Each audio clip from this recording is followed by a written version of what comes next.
Hello, hello, hello, and welcome back to episode 41 of Vox and Jed Fight About It. And today we've got a gamer episode. Last time we had a movie episode, but this time we're going to be talking about mostly gaming, with the exception of a little bit at the beginning. So, Hey Vox, how are you doing today? I'm doing fine. I'm doing just fine. I'm excited to get into our gamer episode this week. I'm a little phlegmy, but I'm doing okay generally. Yeah. So I might have to stop and clear my throat every once in a while, but that shouldn't take up too much of the show. Otherwise, I'm doing fine. I'm really excited to get to our gamer stuff. Yeah. I do have some non-gaming topics that I want to talk about. First of all, it's real weird not having like a guest thing here. It's so real weird.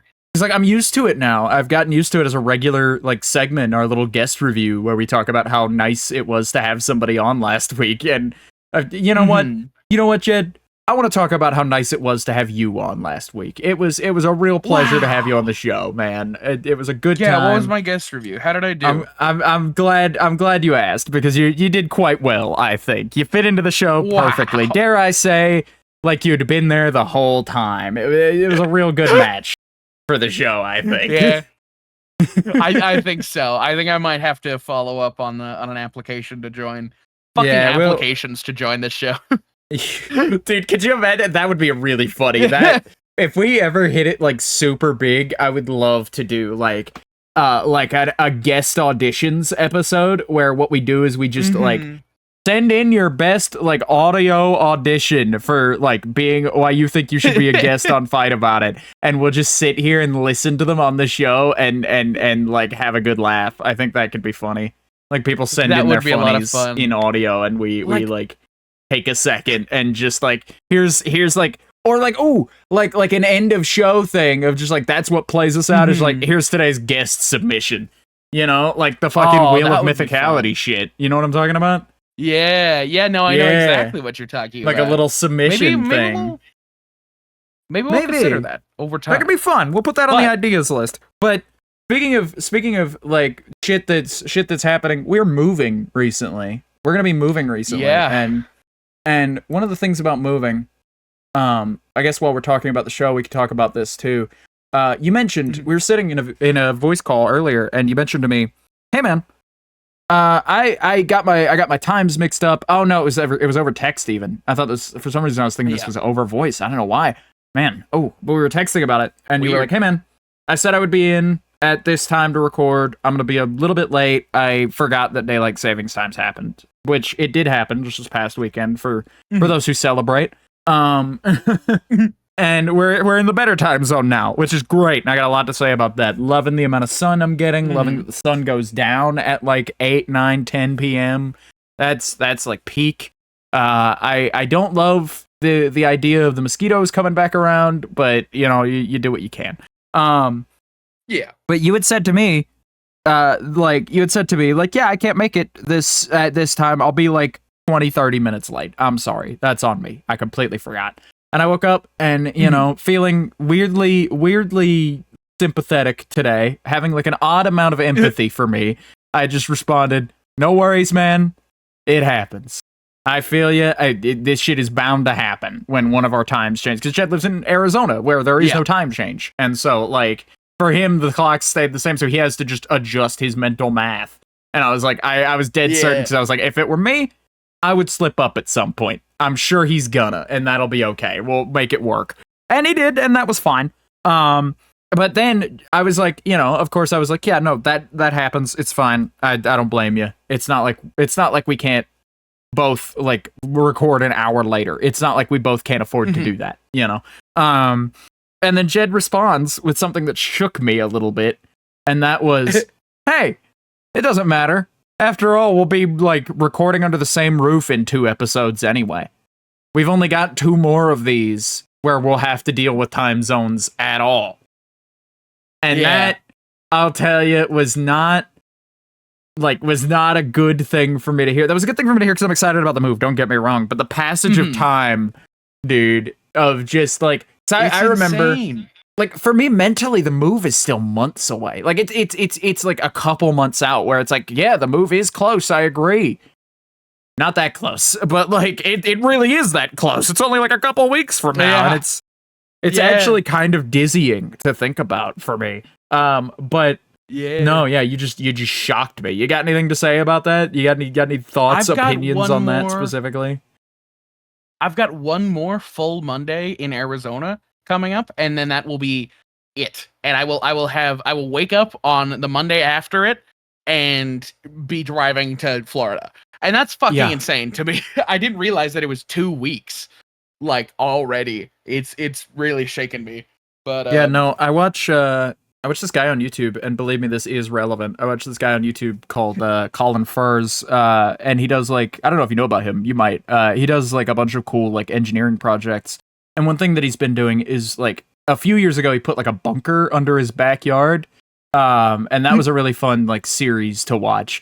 And then recently he's been digging, over the past couple of years, he's been digging a tunnel where like in his kitchen cupboard there's like a trap door and it opens into like an underground tunnel into the thing, and like it hooks up to the existing entrance that's like in his back garden shed to go to it as well.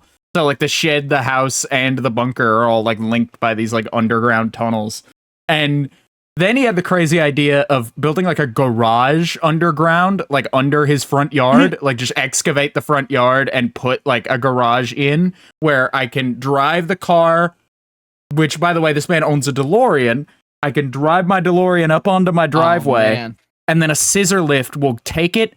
I don't even have to worry about backing it in. I can just drive it straight in, and then the scissor lift will take it, spin it to face the other way so that it's ready to go for next time, and then shove it underground into the garage. And then I can get out into my underground garage.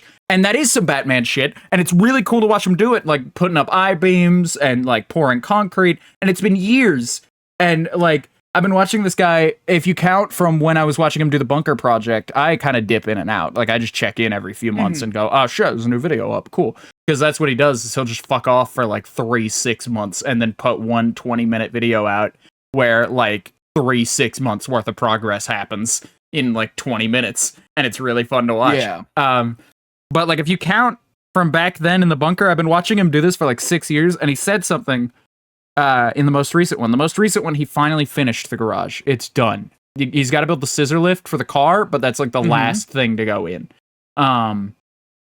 And like I was watching him do this, and he was filming himself putting up some paneling.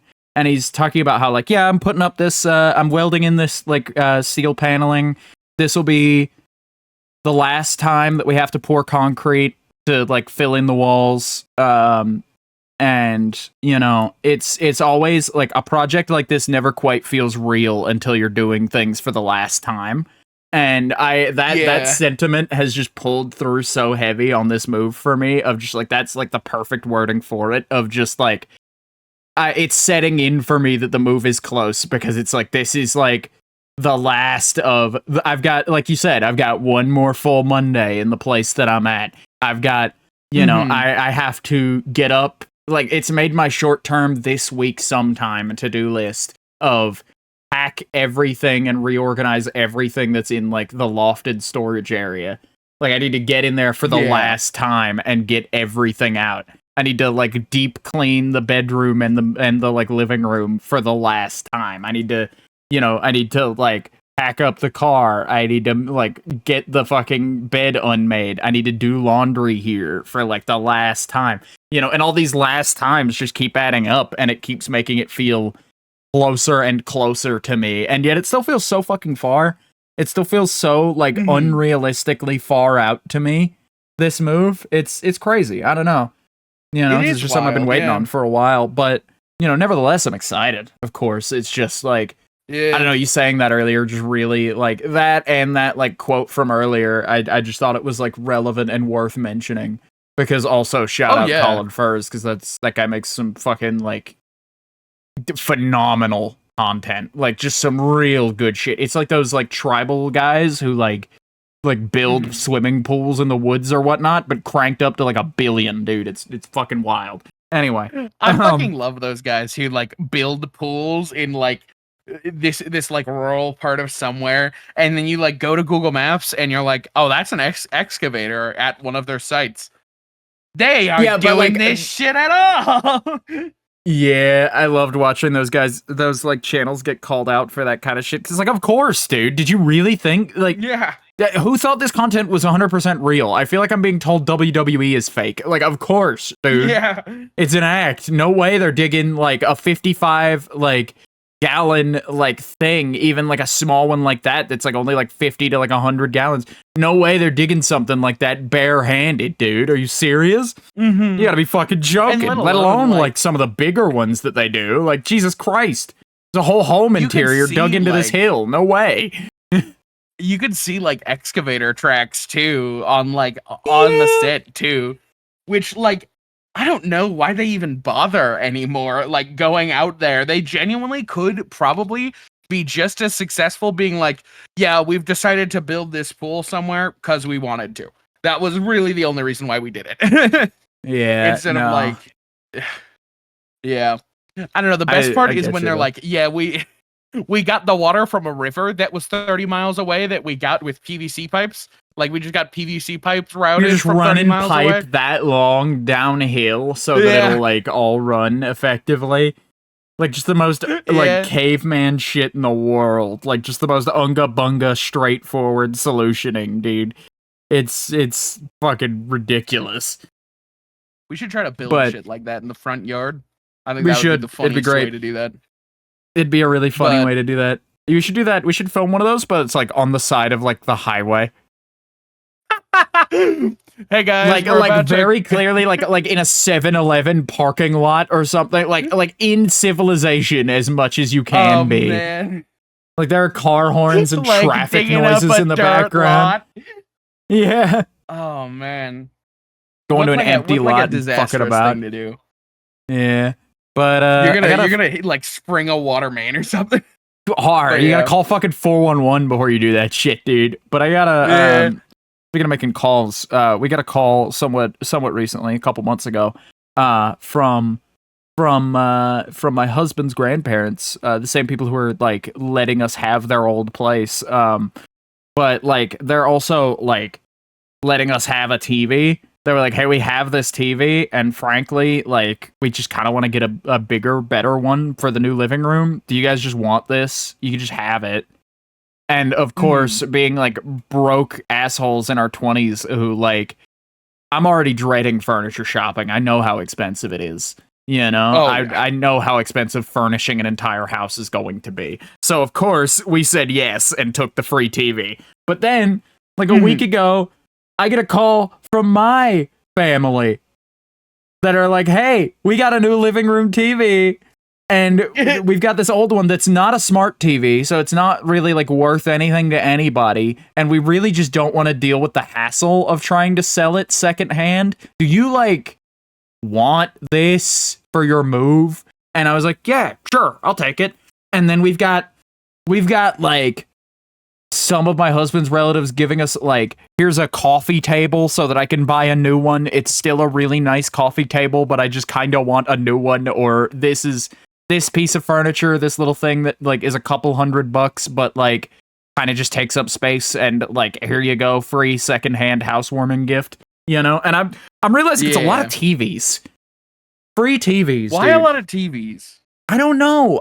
It seems like people always have a TV they're trying to get rid of. Like, there's always a TV. It's like, I don't know. I get it, I guess, because I have a broken TV, like a busted flat screen in storage. Not because I plan on fixing it or keeping it, and not because I'm like a hoarder, but because like, where the fuck would you go to throw that away? That's going to take up my whole fucking trash can. I'm not doing a dump run for a 32-inch TV. I could probably just like break it in half over my knee or something. I don't know. Yeah, and just shove it into the goddamn trash can, yeah. I've just been like, that's what I do with big trash like that. Stuff that's big, like those box fans. Whenever like I lose a box fan, God forbid, it happens like every like decade or so, one will fall. But like when one of those mighty beasts finally reaches its end of life, I have to like just sit its corpse in the corner and go, all right, buddy, one day we're going to have a week where there's enough room in the trash can at the end of the week that you can go in there. Yeah. 'Cause they're all like plastic and like shitty aluminum construction anyway. So it's like it's nothing that would like be harmful to just throw out. It's just the sheer size of the thing that's like cumbersome and an issue for that. I mean, as far as I know, anyway, there's no real issue with throwing something like that out. But no, either way, no, unless it's got like refrigerant in it, or like is too heavy for the fucking truck to pick up. Generally, it's not an issue, from what I understand from my experience doing dump runs within the past year. I've seen videos of like people filming like flaming tipped over garbage trucks in the street because like people threw out like a lithium battery and it like exploded in there. It's such like a what the fuck, dude. Like, why are we being a dick to the trash man, you know? Yeah, because those trash men like work hard as fuck, dude. I don't know, like you just ruined that guy's day, and like there's no way, even like let's say he doesn't get fired, there's no shot as a garbage man you're standing watching the truck that like the company truck they entrusted you with on its side on fire with like people surrounding it with their phones out recording it. There's no shot you're not standing there like, well, I'm fucking fired. That's just that, I guess. You know? There's no way you don't at least like, think you're out of a job for a while. I don't know. I don't know why people fuck with people just doing their jobs like that. I don't think I guess it's for content, but it's not like the like throw away a lithium battery challenge. I just think some people are stupid and don't heed the warning that like, hey, maybe you shouldn't throw this directly into your home trash can. Because you can get away with it with like double A's.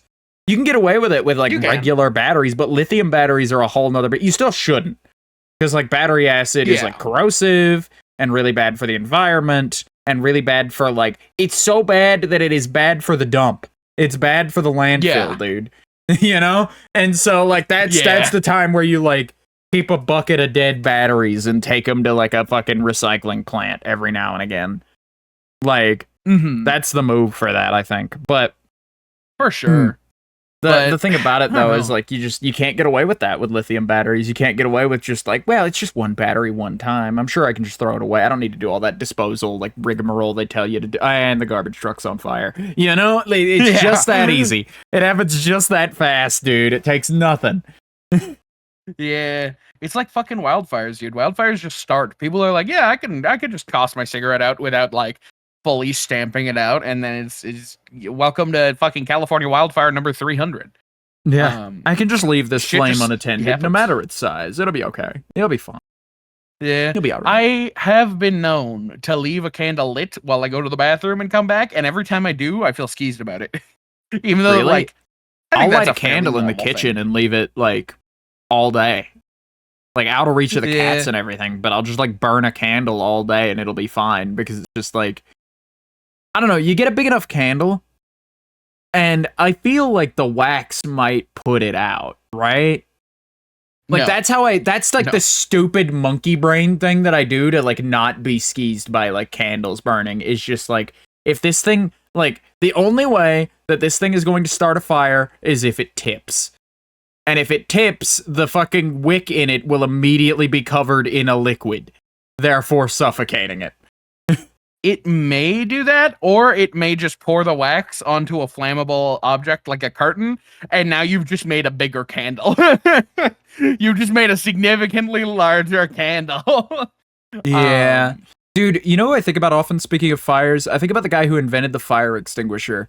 I think about the guy who, who thought it would be a good idea to, in places that would be of extreme heat and fire, like in emergencies, to like make the device that's supposed to help you fix those situations, that's like meant to exist in those situations, a pressurized canister.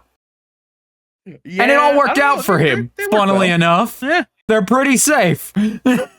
He got pretty damn lucky with that idea. That worked out pretty good for him. I just like, I can't think of a single example of like better of just like failing upward than that. Because like on paper, that sounds like the stupidest shit on the planet. That sounds like you're just asking for something like awful to happen, dude. Like, but no, Apparently, he knew what he was doing, so that's good. No, It's apparently good that for guy us. knows what's up. Yeah, fuck yeah, good for us. We're the guys who get to benefit from that like shit. Which I guess like it just goes Yeah. to show that like science really is just doing shit until it works out. Like the difference between doing some like what's that saying? Like the difference between doing something fucking stupid and science is writing it down. Yeah, pretty much. Like that's the Yeah. difference. And I guess I agree. But no, yeah. What was I saying? Right, What were you moving's been a saying? lot We were of free talking about TVs. moving. It's been more than one free Yeah. TV recently. It's been insane. I actually, if we're getting 2 free TVs, I know exactly where they're going then. Oh right, I was because you're thinking getting a about, third bringing my free TV, aren't you? Because you were like gonna bring one of your No, I TVs was from like going your to. place. You were going to. But, You're like, not gonna anymore. If now I that don't they're- have to. Fuck, if I did, like, dude, fucking, we only have 2 TVs in the house right now. Granted, I haven't used a TV in years. I don't think I've been watching media either at my desk or on my phone for years. Like that's my like a hot take confession is that like even like Oppenheimer. I watched a little bit of that, didn't finish it. I full well intended to. I was gonna watch that bitch on my phone, which is like the way that like, which is like the way that they tell you like not to watch that movie because it will be like not the same experience. Which, first of all, that's kind of horseshit. Like I get it to some extent in that like there's definitely a difference between watching a movie on an IMAX screen and watching a movie on your phone, but I feel like it's a little, I don't know. I just feel like it's a little It's a little classist. elitist. It's a little classist to insist that like no, you must buy the $30 movie ticket in over like the $8 one. That's like not only should you not watch this on your phone, you shouldn't watch this in a theater unless it's like an IMAX 4D HD double D fucking theater, dude. Like you gotta be at the best creme de la creme seats right up front. We need to make it so that like Kieran, what's his name? Who's the guy who starred in that movie? Oppenheimer. I don't remember. Robert Pattinson, I think. Kieran. No, I swear there's like a Pattinson. Kieran Robert involved. Pattinson's like the No, because Robert Pattinson's in that movie, isn't he? It's like Kieran like Culkin. So. I know that's not him, and I don't know of any other I don't know of any other Cillian like Murphy. Kierans. Cillian Murphy, that's the guy. You're right. Fuck.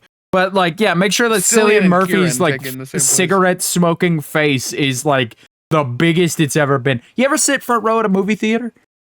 I think it's like a canon event. I think that's like a canon event for every child at some point. It's like, oh, mommy, I want to sit up front. I want to go right to the front of the theater. Oh, man, I'm going to get a front row seat. It's going to be right in my fucking face. I'm going to be right in the action. It's going to be, oh, God, it's stretched. Oh, why is his chin so big? Oh, oh, God, it's so bright. Oh, my neck hurts. Ow. You know, and like you're going to walk out and you're going to be looking upward at like a 45, 50 degree angle all week. Just because your neck won't sit any different. It's just the worst. But I digress. Either way. But my idea for the TVs, we're gonna have what I want what's to your do. I've already TV's talked idea? to you about this. So of course there's gonna be one in the living room, but then we have one more. We're gonna put it right where it's at in the Fight About It layout, where we're actually gonna record it, so we can actually look at things up there. I think that would be the funniest and coolest way to do that. Yeah, depending on the size of the wall and the TV. We'll figure out how we can do that. And then that'll work as a monitor. Yeah. Yeah, no, but, absolutely. Ideally, I'd like to have the podcast setup be as close to the like podcast setup, quote unquote, that we have. Because I'd like it to match this, and I don't think it would be that hard to get it to match this perfectly. You know, I don't think that's a big ask personally. But yeah. I'll tell you what is big. But overall, what is big? I'll tell you what else is big. Invincible just wrapped its third season? This is season 3. Mm-hmm. Right? Yeah. Yeah. Speaking of watching media. Yeah. Invincible season 3 just wrapped this week, and boy was it a finale. They left us hanging there for like a week. We'll get into spoiler talk about it in just a minute. I don't know if you actually have much to say spoilers wise. I don't think I do. A bit. Personally, I don't think I have a ton to say that like requires me to spoil things to say it, other than like it's a phenomenal season. The spoilers. they let's unspoiler for just a minute and say what we can say. Because like Jeffrey Dean Morgan played our big antagonist for the end of the season. I don't feel like that's a terrible spoiler. No. I feel like that's fine to say. And he did just a phenomenal job. They announced him last week. Like, I mean, they announced that he was going to be in the show like during pre-production of this season, so months and months ago. But like, they announced, like, they actually like showed him on screen for the first time as this character officially, like, last week at the very tail end of the episode, and that was just it. And I knew this was going to be a good performance, and Jed knew this was going to be a good performance, and so we were both just sat on the edges of our seats all week. I don't know about you, actually, but me personally, I was waiting. I've been waiting all week for new Invincible. And it comes out in the middle of a week on like a Thursday, like a Wednesday night, Thursday afternoon type deal.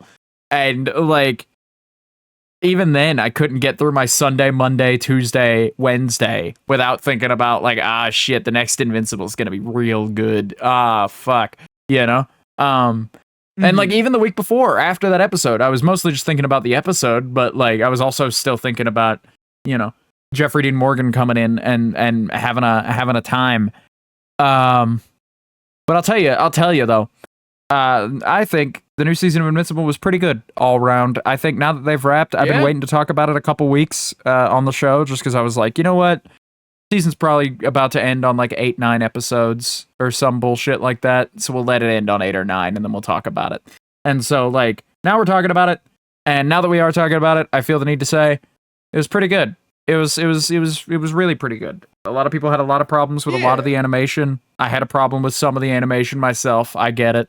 But I feel like they really redeemed themselves on like showing that the budget was in the finale pretty much when it came to the animation. Oh yeah. They just really wanted this episode to look its best, this like finale episode, and boy does it.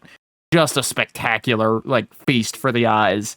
Like a 45-minute fight scene with a little bit of character work in between. It's real good. But yeah, what do you think? What did you think about the episode? You got anything to add to that?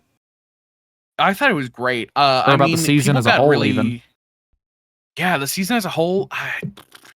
There were a lot of plot points that I didn't know would happen. I thought they would stretch across multiple seasons. I honestly thought that like the Jeffrey Dean Morgan character was going to be the end of the season cliffhanger of him like arriving. I didn't know we were gonna end it there. So like we're moving at a fast pace. The first season like barely even scratched the first volume of it. Clip right now, yeah. Yeah, but like now we're like moving through the plot lines and shit like that. And honestly, I think it's great. I was a little bit concerned about Jeffrey Dean Morgan's voice, but it's weird. They had him record that scene. I think they should have had him re-record that voice. That for some reason that specific line from that he came out on a bad episode foot. Is all. Yeah, like he came out on a bad foot. I feel, but generally, no. It was really great good, to hear Jeffrey Dean Morgan not do his Negan voice with all the ups and downs and the stage performance and all that and exemplifying and just him raw like gravelly voice. It was good. It was really good. He really gave it to him straight this time. He pitched straight down the middle. And it really worked. I think it suited the character well. At risk of getting into spoiler territory, I guess this is where we start to dip our toes. This isn't particularly spoilery on its own, but I feel like it's a pretty leading statement. So if you don't want spoilers for Invincible, skip to, oh gosh, what do we say? 35? The 35-minute mark? That's in like 6-7 minutes. That'll give us more than enough times. That'll give us way more than enough time, I feel. But just give us like the 5 to 7 minutes and we'll be there. But they give Conquest, Jeffrey Dean Morgan's character, Conquest, they give him like this big speech at the beginning of the episode that everybody was glazing on before the episode came out. A bunch of comic fans were, but I feel like there was a better standout moment in this finale. The better of those standout moments, in my opinion, was Invincible lying on the ground, about to be murdered literally any second. And usually I hate this trope. Usually I can't stand villain is about to win until they start monologuing and then get their ass handed to them because they wasted a bunch of time. Usually I dislike that.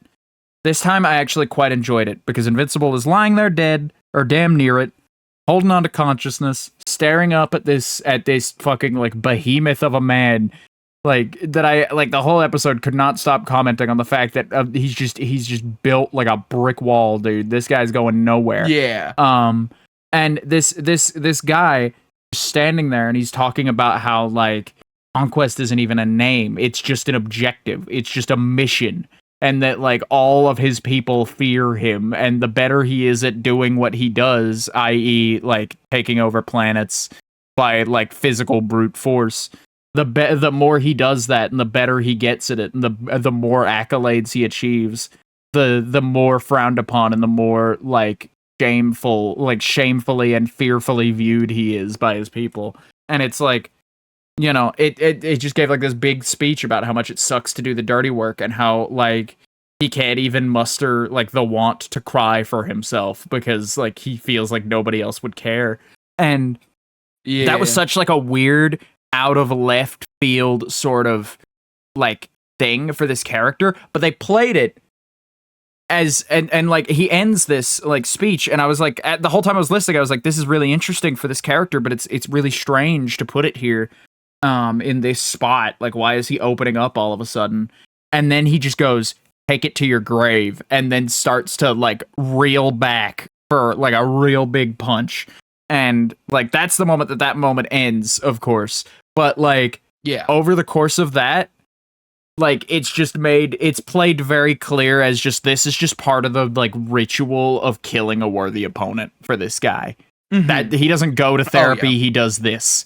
This is part of like this is part of the process of doing this. This is part of how he like as a character works through this. And I think that's really interesting. I think that's really really like compelling and like cultivates a really interesting like internal monologue for this character, I think. And yeah. Oh yeah. I think my only other comment that I have, unless you have anything to say about Conquest specifically, do you? Not about more? Conquest. I have more for the rest of the season, other than Conquest is they did a good job at making him fucking terrifying. Because like hopefully if you're here you've seen the episode, but there's a part in it that I had pointed out. And if you haven't, it's still totally worth watching. Like the show and the episode itself is 100% worth giving a look, even with all the spoilers we've given for it. You know, but Mark like tackles Conquest and is just like soaring through buildings with him, and Conquest just says something along the lines of like, now you're getting it, and then just stops. Like both of them just stop. And they were flying through fucking buildings. And that just shows just how much stronger Conquest is compared to Mark. And like the only reason that Mark survived that shit was some like ass pull left field thing that Conquest could have never expected, you know? Yeah. And absolutely. I thought that was fucking phenomenal. And the way that they portray his strength is really fucking good. Like they were definitely saving the animation budget for it. But no, yeah, absolutely. I have more comments. Spoiler things about not Conquest. I have spoiler things about not Conquest, yeah, because we're here to talk about the season. We're not here to talk about the finale. We're here to talk about the whole season, finale included. Yeah. And one of the things I want to say about the season is I was super hype about it going into the season, but I wasn't super sure of where they were going with the season. Like I was like, man, they kind of left that like Angstrom thing sort of unresolved last season, like sort of like that kind of ended pretty abruptly, like, and they very clearly painted it like he was coming back. And so, like, there's no way they build that character up just to kill him that fast, you know, and that quickly. And like, I don't know, I just came out of last season feeling kind of despondent. Like, there were a lot of, like, season 2 started a lot of the shit that season 3 got rolling on. And I just didn't know how rolling we were going to get. I can't stand to be in that spot with shows where, like, oh shit, the new season's coming out. I can't wait for them to make plot progress. And then, like, the plot progress is, like, one really baller episode's worth of progress over, like, a 12-episode season. So, it feels like nothing has happened at all in the last, like, 12 episodes of show. And it's like, man, I got a new season. It's like going to like get a meal, like you're really hungry and all you have is popcorn and you're just eating a bag of popcorn and it's like, yeah, that I did just spend the last half hour eating. No, I am not any more full, you know? Yeah. But Invincible didn't do that to me. Thank goodness. They did pretty good about they did pretty good about like making the season feel like it was moving at a pace and feel like it was very intentionally paced. I'm sad that it's over. I'm sad that we're gonna have to wait another like year or two to get another one. But I'm excited that like the budget is stabilizing. I'm excited for that. A lot of people are upset about the lack of budget on this season. I say I'd much rather get through the entirety of the Invincible comic. I would rather like adapt the entire comic in like a way that's like that looks just okay to watch than I would rather have like the first arc of the comics beautifully animated. Like I would much rather have okay looking animation on a 10 season really good show than great animation on a 1 season just kind of all right, very short watchable show, you know? Yeah. For something like this anyway. I've been saying that like TV is the future of superhero media, and like I think that's still the case just because comics in and of themselves are so episodic that I feel like adapting to movies means you have to like truncate and like snip out so many plot lines and side stories and like details that like you only really get a superficial like after image of an adaptation. Whereas like with TV, if you give like comic writers a 12 episode season, they'll know what to do with that. You know, they'll know how to split that up. They'll know how to block it because that's practically what they're doing is storyboarding all day. That's what comics are just like final product storyboards basically. Yeah. But either way, Invincible, I think they did the Invincible War too fast. Free. Or I think they were just too fast on it. Oh, we did pass our timer on that, didn't we? But we did pass our timer, but that's not a huge thing. I'm sure. I'm not gonna get into detail about what the Invincible War is, but I feel like it warranted more than one episode, one very fast paced episode. Like it felt like oh shit, what a normal afternoon. Oh fuck, 18 geese. Oh fuck. Okay, they're just walking past me. Okay. Bye, 18 geese. That was really weird. Also, they dragged my friend away with them, so like I guess I'll have to mourn that one later. But fuck, man, what a weird day. Like it was just like it didn't feel like a war. It felt like one really weird day. You know, when it was like 3 or 4. That's kind of how it's supposed to be, is just like quick in and out. But I do wish they gave it like 2 full episodes. Could you imagine and we got like to see more like of a 3-4 episode long like base under siege story like that where the whole earth is like under a siege of like these like 10-15 invincibles? Dude, oh my god. It would be cool as hell to have like this episode we're seeing what the fuck Cecil is doing, and then this episode we're seeing what the fuck Mark is doing. But yeah, nonetheless, like before we spoil too much, it was a great season, and I feel like I'm excited for the next one. I'm bummed that we gotta wait a while. I got a big year coming up though. I got a real big year coming up. I should have talked about this last week, but I got a really fucking big one coming because we've got more Doctor Who in April, right? Maybe even in May. I forget, but we got a whole season of Doctor Who coming up in May or April. I forget. And then right after that, in June we got nothing. But then in July, like July 3rd is my birthday, and then I immediately follow that a week and a half later with Superman coming out, and then a week after that, Fantastic Four.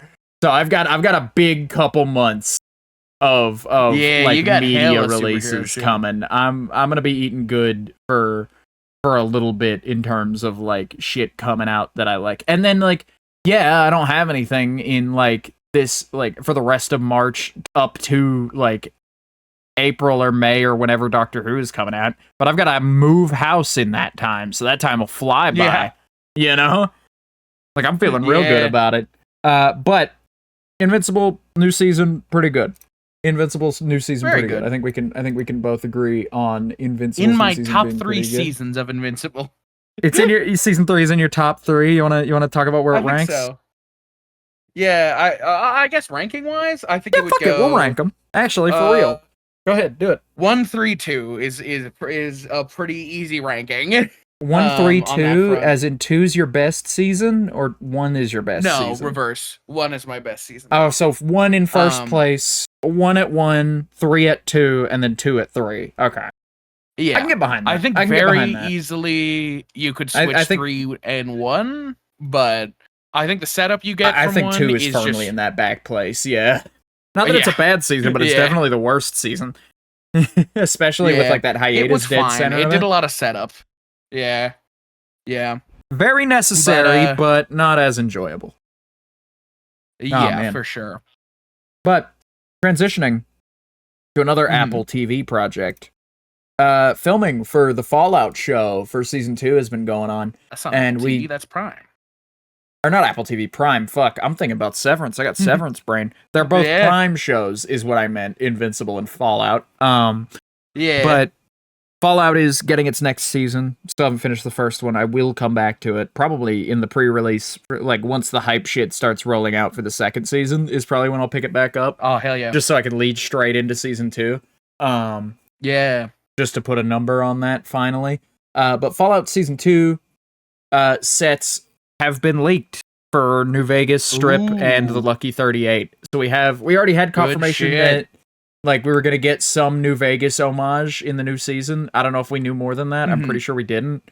I'm pretty sure that's like all we got was just like, yep, New Vegas fans, look out, you know? And then we got set photos just today, I believe, or at least recently, of like the Lucky 38 sign and like part of the strip as like a set. And it looks really good. It looks really cool. I actually dig it quite a bit. Do you happen to have that on hand? I do not have that like fresh to pull for the show. Unfortunate. But it's not much to look at. It's like those Minecraft movie props from a while back where it's like, yeah, that sure is like a perfect replica of the Lucky 38 sign sitting in a 7-Eleven parking lot, isn't it? You know? Like, it's not quite done yet. And they're very, like, blurry, like, I took this because they were filming near me and I snuck up to the fence and, like, just quickly, like, held my phone up over it and, like, snapped one and ran, you know? Yeah. But it is interesting to look at, and it looks like I don't know. I think we're, as Fallout fans, I think we're in pretty alright hands. I'm not the biggest Fallout fan in the world, but I really liked the first season. Because I like Fallout as a franchise in the same way that I like the Ninja Turtles, or I used to when I was a kid, in that there's not much to know about the Ninja Turtles. Do you like ninjas? Yeah. Do you like turtles? Yeah. All right. You know? Like, that's it. And Fallout for me is the same way, where it's like, I like the aesthetics of Fallout, and I like the gameplay enough, and some of the stories are all right. Don't ask me about, like, Vault 32. Don't ask me about, like, fucking, like, Hamilton's Hideaway in the DC Wasteland. Don't ask me about shit like that. I'm not gonna know a thing about any of it. But, like, you know, because, like, that, like, deep lore stuff just is, like, that's a footnote in my brain. I really love running into that kind of stuff in, like, a dungeon or in, like, a abandoned, like, home in Fallout. Like, I love, like, reading a raider's journal, or like hacking into the overseer's terminal and seeing that like journal entries are an option to look at, or like supply lists and like receipts and shit. I love like reading that little like bit of flavor text. But like, again, a receipt and like a character's entire backstory in a diary are worth the same amount to me.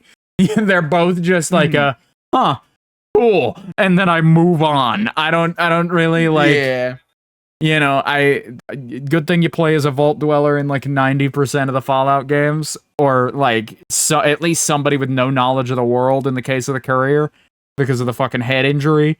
But like, because like that's just how I start each of those games. I may as well have just taken a 9mm shot to my frontal lobe, dude, because like I would have just as easy of a time remembering what the fuck the plot of the game is, you know? I love the very basics. Lore. I know you can run me through and go New Vegas, and I'll go fucking Caesar, Mr. House, Hoover Dam, hot dog. That's all you're getting out of me. Rocket launches hot too. Dog. I think about like that Donald Trump as Mr. House, just like go to the Hoover Dam, I'll get you a hot dog. You know? Oh right, good time, wow. I think about that when I think about Mr. House now, and it's funny. Oh, platinum chip too. That's another like word they say a lot in that game. In there. Yeah, I don't know, man. I love the Fallout story. I could go on about the fucking Fallout story and how like silly it is in some places, and how like I don't know. Here's my thought, right? It's got a good mix. Here's my thought, right?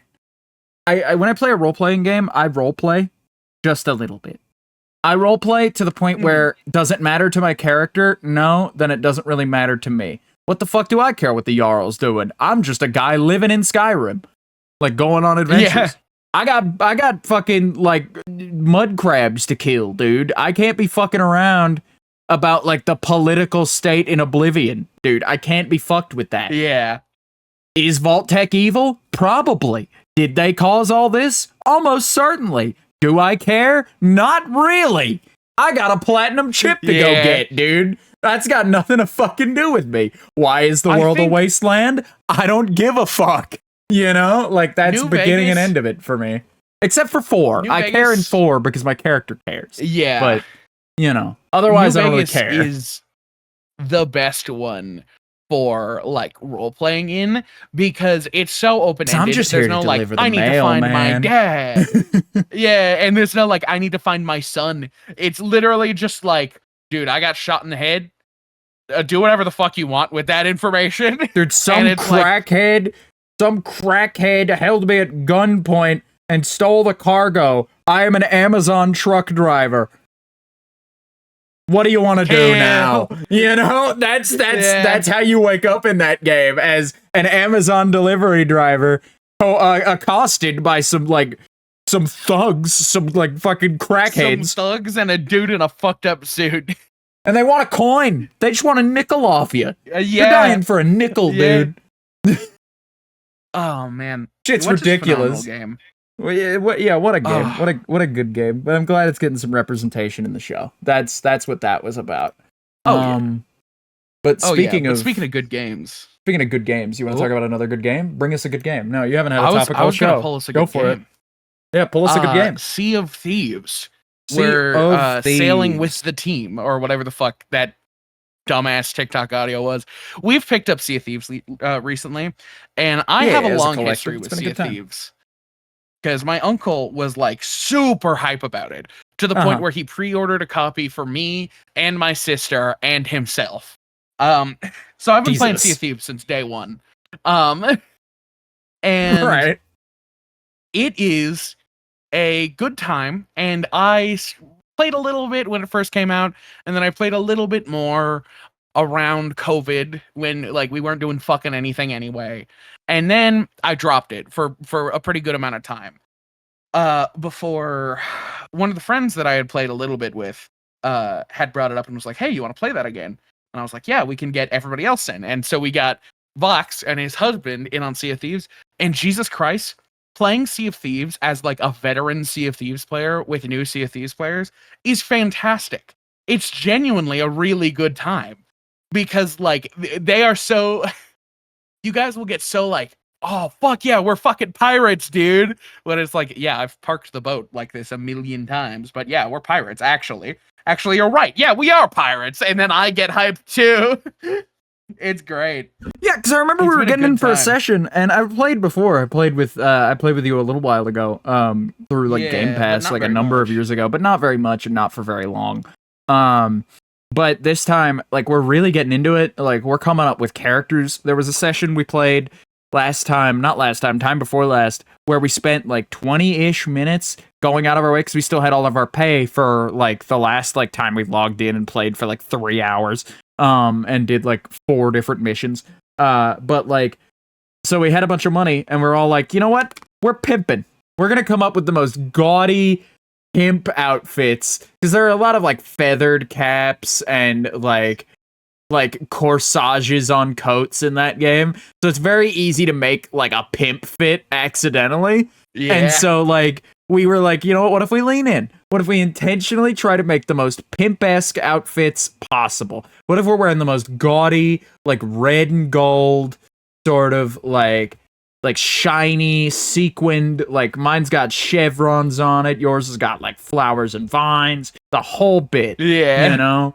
And we did, and we had a good time. And then at the end of that play session, we didn't play any different, mind you, throughout that entire thing. No. But like we just took random aspects of like, yeah, I'm in the water right now.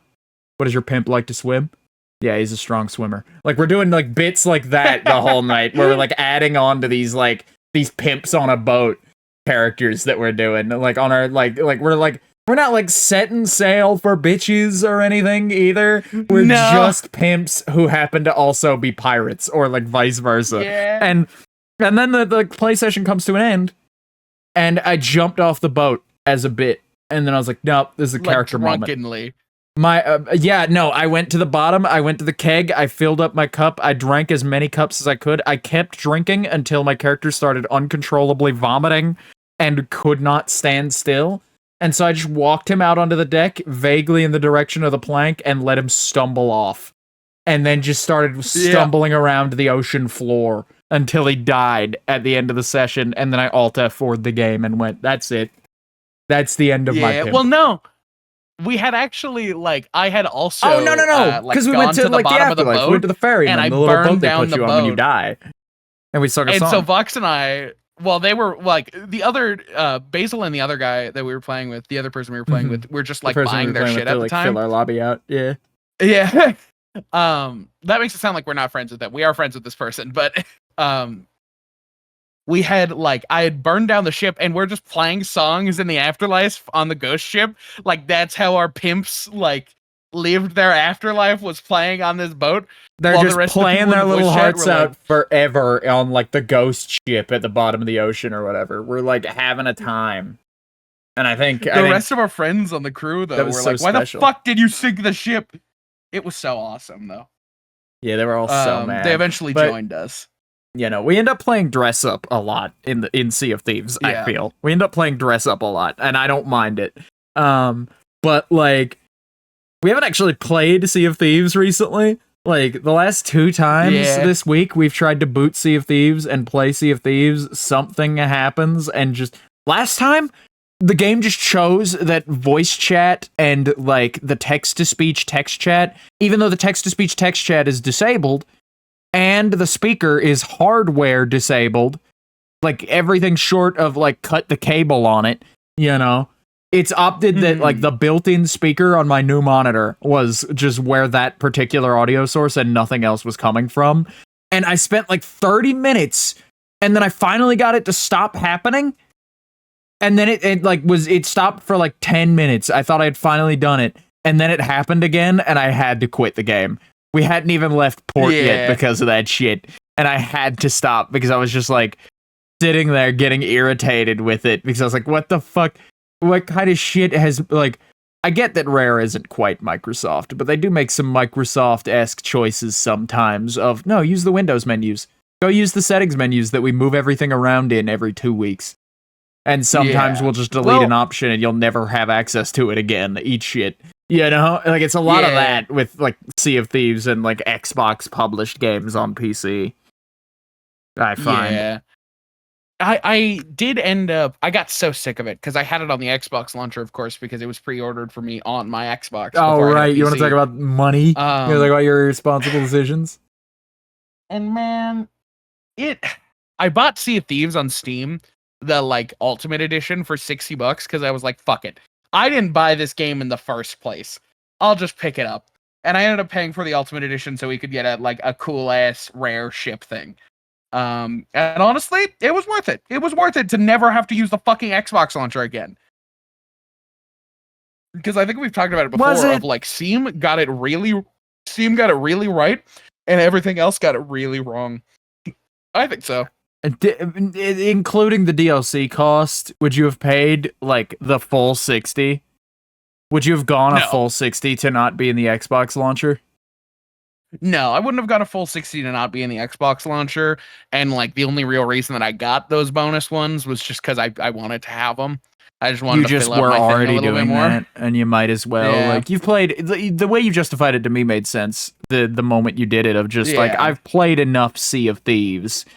Like I'm allowed. I've earned this, you know? Like I've put enough hours into this thing that I do not mind. And I spent money on the game too. Because I found out there's a rat pet in the game that you can buy at the pet store. And I got real excited about him, and then I realized, unlike the other pets that can just roam your ship and exist, the rat is like a pocket rat. So he's like tied to like an emote, where like you emote, and that brings him out to do a little animation, and you do a little animation with him. And I'm happier with that. It's almost more charming, because like he's always in there. He's always with me. Yeah, it's like I can't lose him. I can't like have him fired out of a cannon, which is something you can do to animals in this game. He can't get like thrown off the boat and respawned. No one's able to abuse him, but I can abuse everybody else's animals by putting them in cannons and throwing them off the side of the boat and shooting them at various points. I think I fucking like threw a nail bomb at your cat the other day.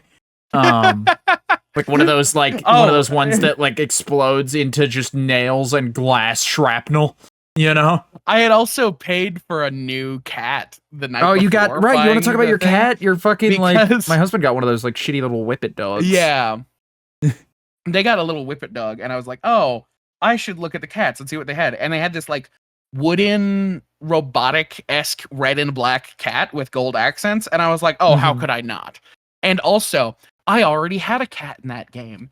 It was a ragdoll, a white ragdoll. And me being the person that I was when I was playing Sea of Thieves with my white ragdoll cat, I was like, oh, I'm just going to name him Ollie after my cat. So then we could play Sea of Thieves together. And then Ollie died of congestive heart failure at 3.5 years old. And which 3.5 is hella young for a cat to go. Yeah. I feel like, oh yeah. By the way, I feel like, I don't know, I feel like cats are one of those animals. I feel like they're like hamsters in that way, where they're either really long-lived or really not. Like, I feel like that's the two way. Like, once you enter year 5 with a cat, it might as well be 13, you know? Like, it's going the long way.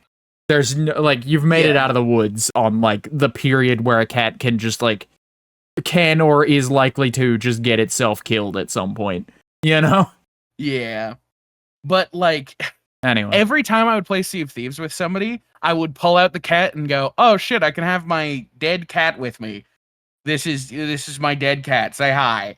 And I would do that bit every time because I almost wanted to warn them of like, yes, this is named after my dead cat. If you shoot it out of a cannon, I might have a response to it that might be unexpected. Is so that I felt why? the need to warn them. Is partially?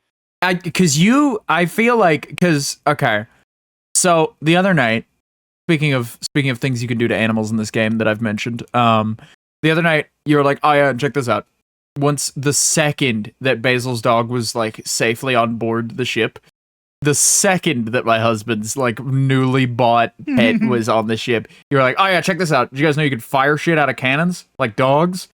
And then you fired it, and it was the most comedic like into the distance ever. Yeah, it was great. But is that why you? Because like I was watching the dog go sailing and laughing, and then I went, we've had Jed's like cat Ollie on the ship for years.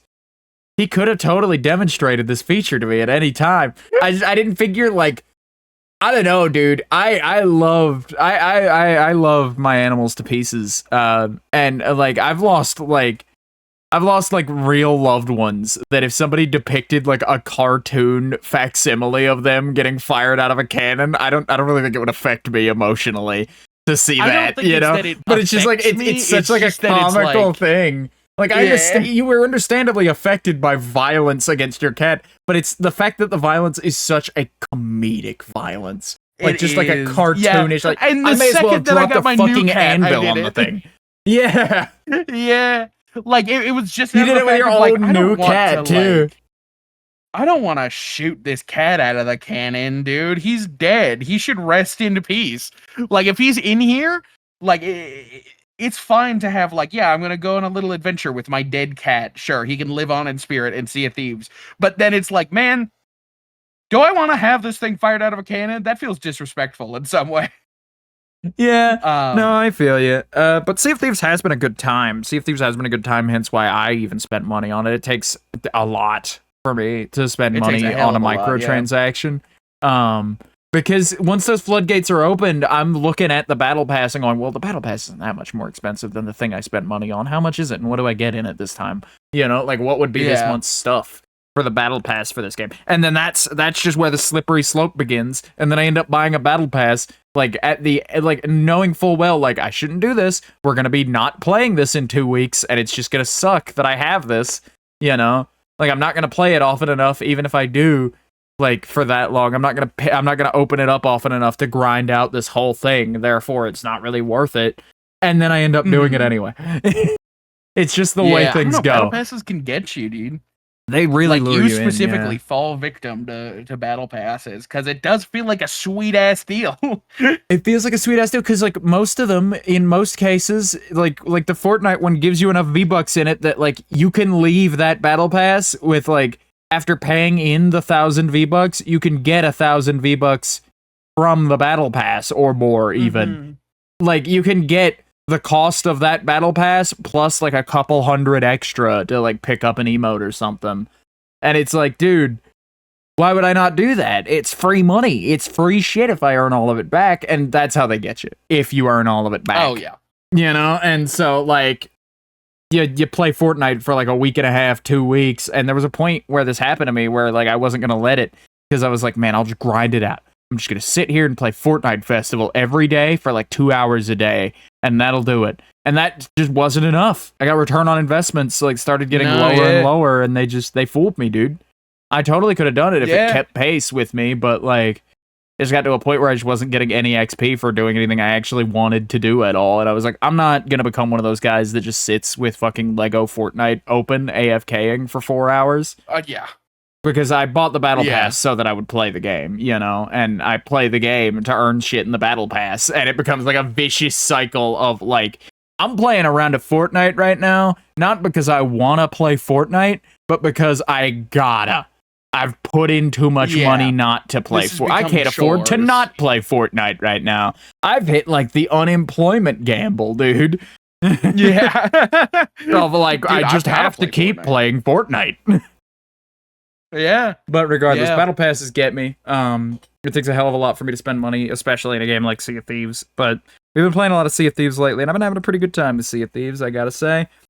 Because Sea of Thieves is one of those games that's very open to, like, it's very open to being a crew game, and very open to, like, yeah, you and 3 of your friends, come on. And then, like, if you, for some reason, like, between now and, like, I can play that game for 2-3 hours because it doesn't require all 3 of us, really. 2 of us can run the boat just fine, the smaller boat, and then, like, when the 3 of us are on it, we just, like, hit max efficiency. It's like overclocking it. But, like, 99% of the time, I'm fucking around, so that's not an option. But, like, there's so many fuckabouts to do in that game that it's just, like, and they're all such, like, dumb, fun fuckabouts that it's just, like, dude, I can't not fuck around. I can't not hop in Sea of Thieves, because, like, even if, like, this, like, Gold Hoarders mission we're about to do sucks, at least I'll catch a cool fish, or, like, fucking blow a chicken to smithereens. Or get to fight a bunch of skeletons or something. You know, at least there are options. Yeah. I find that really interesting. I find Sea of Thieves a lot of fun. For quests there are now. Because before, Vox, let me introduce this world to you. The world that I played Sea of Thieves in. There are 3 pages worth of cosmetics. They aren't different at every outpost. There are just 3 pages, you know, on the main all page. And that's just it. That's just all you got. And there are the Gold Hoarders missions where it gives you a map. There are the Gold Hoarders missions where it gives you a riddle, and then there is go hunt down this pirate skeleton captain. And those are the like the 3 options you get, and also maybe if you want to do it, a delivery mission. But like, it was so goddamn boring. At least but now that the game is the way it is, you have so much option. Yeah, speaking of, we picked up Sea of Thieves at a really good time, actually, because they're having, like, their 7th anniversary thing. I think it's their 7th. It might be their 6th or their 8th, but I'm pretty sure it's the 7th anniversary update, where I haven't scouted what any of the content's looking like. My husband has, and he's, like, recited it to me, some of it, and, like, it sounds like a lot.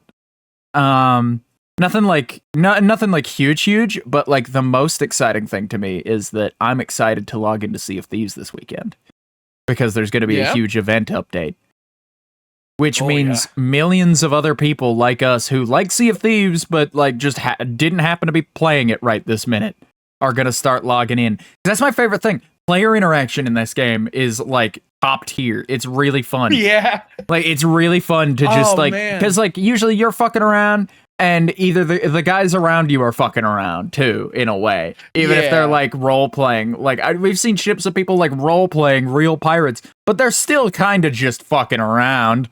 A lot of them, you know, like even like the like RP guys who take it real serious are just fucking about. Yeah. What are you saying? I want I want to take this anecdote that we had though, because there was this is one such a time where we did a long vault. anecdote. It's That's not such that a long. long. That's the. Are you telling the cheese story? That's the longest story in the No, world. no. Okay, I was It's gonna not the say that cheese story takes like an hour to get through, dude. We're gonna have the rest of the show be La Fromage. Gonna No, suck. no. Anyway, what's this finishing a vault story you're telling? Because I don't know this one. So we had finished a vault and we had loaded it all onto the ship. And then I'm getting back onto the ship and I'm pulling it around. And we had taken an edible before doing this. So we were on the verge of getting high. Like we all got hit at the same time right when we were done with the vault. And we get it onto the boat and I look over and I go, "Hey guys, there's a Reaper ship." And it's firing cannons at us. And we all are just like not able to process it fast enough. So I just press T and type in, "Guys, we're really fucking high, please." And the person who was coming onto board and I forgot kill about us these guys. came onto the ship and started spamming the like pre-typed message that just says, sorry, everything is okay. And then he gets on the ship and starts playing music. And then they like escorted us back to the island that we were selling at to make sure we got there safe. It was so goddamn funny. Weren't these the guys? No, there was a different set of guys on that weren't like a Reaper flag or anything, but were just near us and fired a cannon in a direction. I don't even think it was at us. They were just firing. And oh no, they wanted to fight. That's what it was. It was like a hey, you guys want to fight kind of warning shot. Yeah. And we just you just shouted because you're the only one who has like a working voice chat in this game because the voice chat just does not want to function for me. You just shouted like, "Guys, again, our usual." It was like, "Guys, we're way too high to fight right now. Like, we can do this if you want to do this, but we're really high, and you will not get a fun fight out of us." And they just went, "Oh, okay, have at it. See you around." And we just went, "Thanks, pal," and just sailed away. And as we were sailing away, like I heard them, but I couldn't hear what they were saying. And you just go, "Dude, those guys back there just went, who the hell's getting high playing Sea of Thieves?" And the other guy went, "I wish I was getting high playing Sea of Thieves right now." and like we all together had like a mental link high five of just like, yeah, we're the cool ones right now. We're people wish they were us right now. We're living it good. You know? Those guys weren't even looking to fight. They were looking for help for a mission, and we were just were they looking for help for a mission? Oh, I thought they were genuinely just like some like Goku-esque PvPers who were just like, yeah, we're interested in ship combat right now, but like only if you guys are, because like we don't want to bum fight. Though. People get so angry at Reapers, but I used to play only Reapers, and really, Reapers is just fun because you sell everything to one person. And you're like scary on the map. That's the only thing that's fun about it. Like normally you don't want to fight.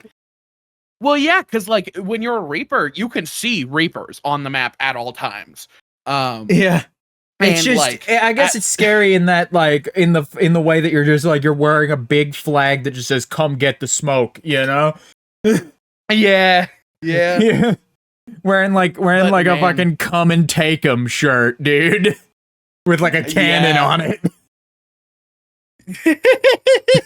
That makes it sound like there's a cannon like in your chest coming out of the shirt. Come and take him. Come and take him, Obama. Man. But no, yeah, Sea of Thieves. Sea of Thieves is a good time. Another game that's been a good time that we've been playing a little bit recently is kind of a classic, kind of much more simple than Sea of Thieves. Very like straightforward, easy type deal. We've been doing a lot of speedrunners, the Flash game recently. Oh yeah. I never played speedrunners. Dude, are you kidding me? It reeks of Flash game. I don't know. I doubt the version on Steam is a Flash game, but it's definitely Flash game inspired. It's got a lot of those same vibes fooling around it. And I never played it when I was a kid, but it's very Xbox Live Arcade. It's very Flash player, you know? Oh yeah. And like you talk about it occasionally, like you've played it for like you used to play it in that like sort of Minecraft Castle Crashers sort of era, you know? And I had never heard of speedrunners until recently. So it's been a lot of fun getting into it. Because it's such a simple game. It's such an easy game at its like core, but it's so like arcade fun. I'm a big sucker for like arcade style high score games like that are just like in a vacuum, one round, can you beat your friends? You know? Are you better at this than somebody else is? You know, just a pure skill sort of thing. And there are some bullshit moments. There are some moments where there is horse shit happening, but I feel like those only really stand out as much as they do in that game just because it's such a fair sort of like assessment of your ability to do 2D platforming in like a quick setting. You know, in like it's got very particular controls though, so it's a very like sticklery like platformer. But I feel like it does a lot to. It's really just like a show of force kind of game for sure, if that makes any sense. But we've been playing a lot of speedrunners, been enjoying a lot of speedrunners. You got anything to say about it? About speedrunners? I guess we'll say speedrunners a fourth time. Sure. Yeah, I definitely do. That game was so much fun on like Xbox Live Gold because that's such an Xbox Live Gold of just like what the fuck is this game Xbox that Live I've never Arcade, fucking heard of?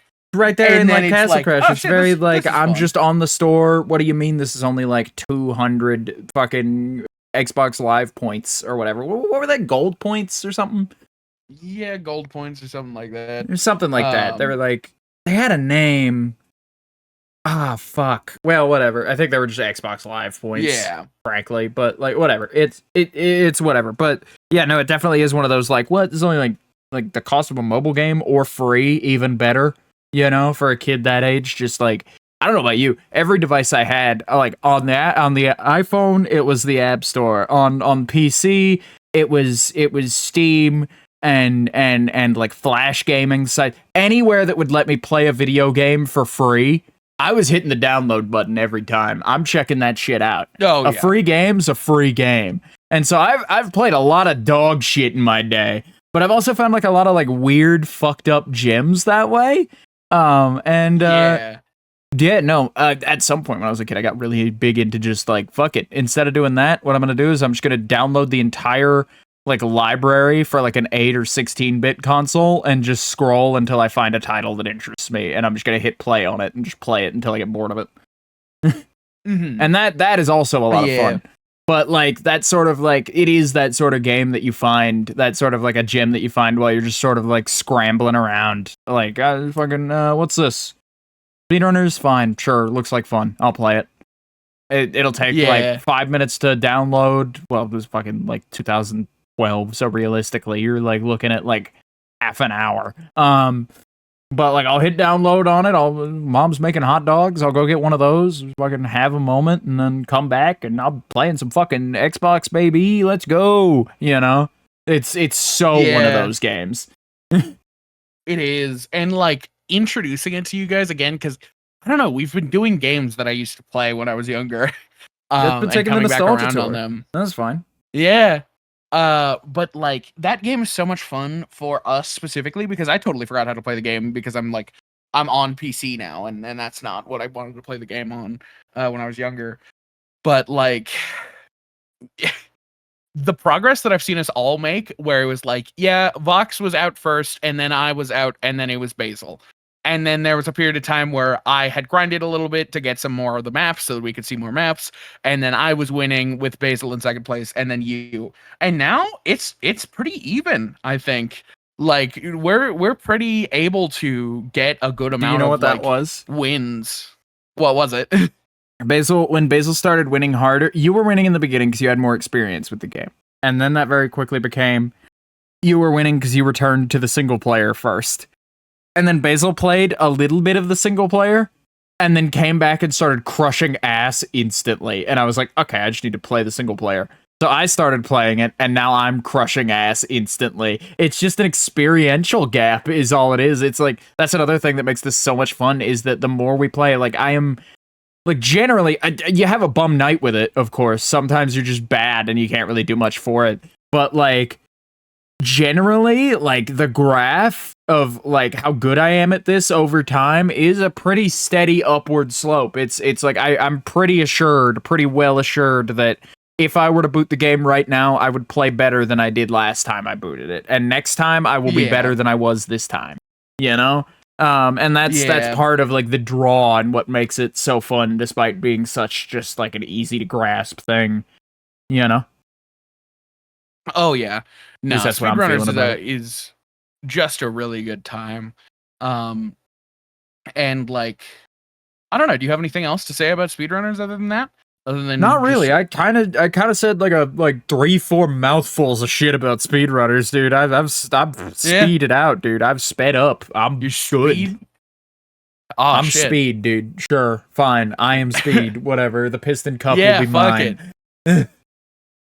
Let's go. You Oh, got I got another confused topic with for I us? am speed and I show speed. I do. I Uh-huh. do. Speaking of games that are kind of in that, I would consider this one of those games as well that you would get for free on the Xbox Live Store. Plate Up. We've been playing I don't a know. decent Plate amount Up of Plate Up. feels like that, but Plate Up feels way more PS4 store than it does Yeah. 360 Xbox Live Arcade. You know. Yeah, but I what don't had know, ended but up we've been playing happening Plate Up. was we had like one of our weekend nights where we were like, yeah, we're gonna have a good time, and this was a couple of weeks ago where we were like, yep, we're gonna have a good time, and I had finished up with D&D, and our DM was like, oh, where are you guys going after this? And we were like, oh, we're gonna have a high night, you're welcome to join us if you'd like. And he was like, oh, I've got something, so we can try that. And so he joined us for one of them, and he ended up really liking it, so he ended up staying with us for a couple of nights. And then he was like, hey, how about we try this game, Played Up? I've played this with my friends before, you guys might enjoy it. And we all picked it up because it was like $3 on like a CD key website. And Jesus Christ, that game is really fucking fun because it really feels like a real restaurant. It's not like Overcooked, where it's very arcadey, like, oh shit, you're burning the thing, get it out to the customer right the fuck now, right, Well, chop, I'd chop, chop, say chop, it still chop. maintains a lot of that sort of arcadiness in that, like, it's a 2-button, like, one button picks Yeah. things up and drops things, one button is your activity button where it like interacts with the object, you know. And then there's Yeah. moving around too, and that's all you get. But it's a roguelike, so like you're doing this restaurant. It's not like, okay, you're doing the burger challenge, make burgers to exhaustion like Overcooked. It's Yeah. all right, you're doing Mr. Hot Dog's Hot Dog Emporium. That's what you're running today. Yeah. Do it. You named this place, you decorated it, you got to decide what it's called. We've given you all the tools to get really attached, and like we like to build, again, like we do with our CFDs, we like to build a little story with it. We like to really get into things, and I love that about the activities Yeah. that we do. But we like to really get into it where Jed will be dressed up like Mr. Hot Dog at the Hot Dog Emporium serving customers. I'll be like bussing tables. My husband will be cooking food. If we bring other people along, they're like basically just doing supplemental versions of those roles for us, and it's great. Yeah. But like it's so much easier than Overcooked to get like really attached, and like you're not burning the chicken because you don't want to fail the mini game this round and have to redo it. You're not burning the chicken because the restaurant might fucking go under if we don't serve these guys right now. You know? Yeah. And I think that's a lot more fun for me personally than like Overcooked might be. But I haven't played a lot of Overcooked, so maybe it is good. Who knows?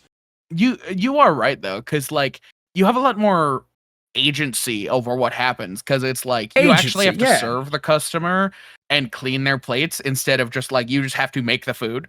And I think it works better for a multiplayer circumstance because of that. Because with upgrade Overcooked, it's like, okay, trees you and shit. chop the onions, you cook the burgers, and then you plate them. And it's like, I don't know, that feels all like we're gonna be in each other's space the whole time, and that's part of the game, is like how long can you survive when you've got 3 other people running around in circles around you. But this game is so much more like, how can we optimize this to peak This game efficiency? is so much more teamwork than Overcooked. Overcooked is the bear, and teamwork is, or not teamwork, and Plate Up is like not that. I don't have a calmer cooking show example, but it's like the complete opposite of that. Where Overcooked is designed to make you angry at your friends in that Mario Party way, Plate Up is meant to be like a sense of accomplishment, togetherness, and whatnot. Of just like, yeah, me and my friends made it up to a 4-star restaurant today. Love that. We fucked it up, but that's okay. We'll come back around tomorrow. We'll do a 5-star. You know, we'll do even better next time. It'll rock. dude, I'm gonna wash the fuck out of those plates. Jed's gonna serve the hell out of some tables. It's gonna be a good time, and it's just really easy to get attached to. It's really easy to get hyped about. It's really easy to like get into as an activity as well, because like it's such like a slow ramp up that it's just like playing Played Up is not like.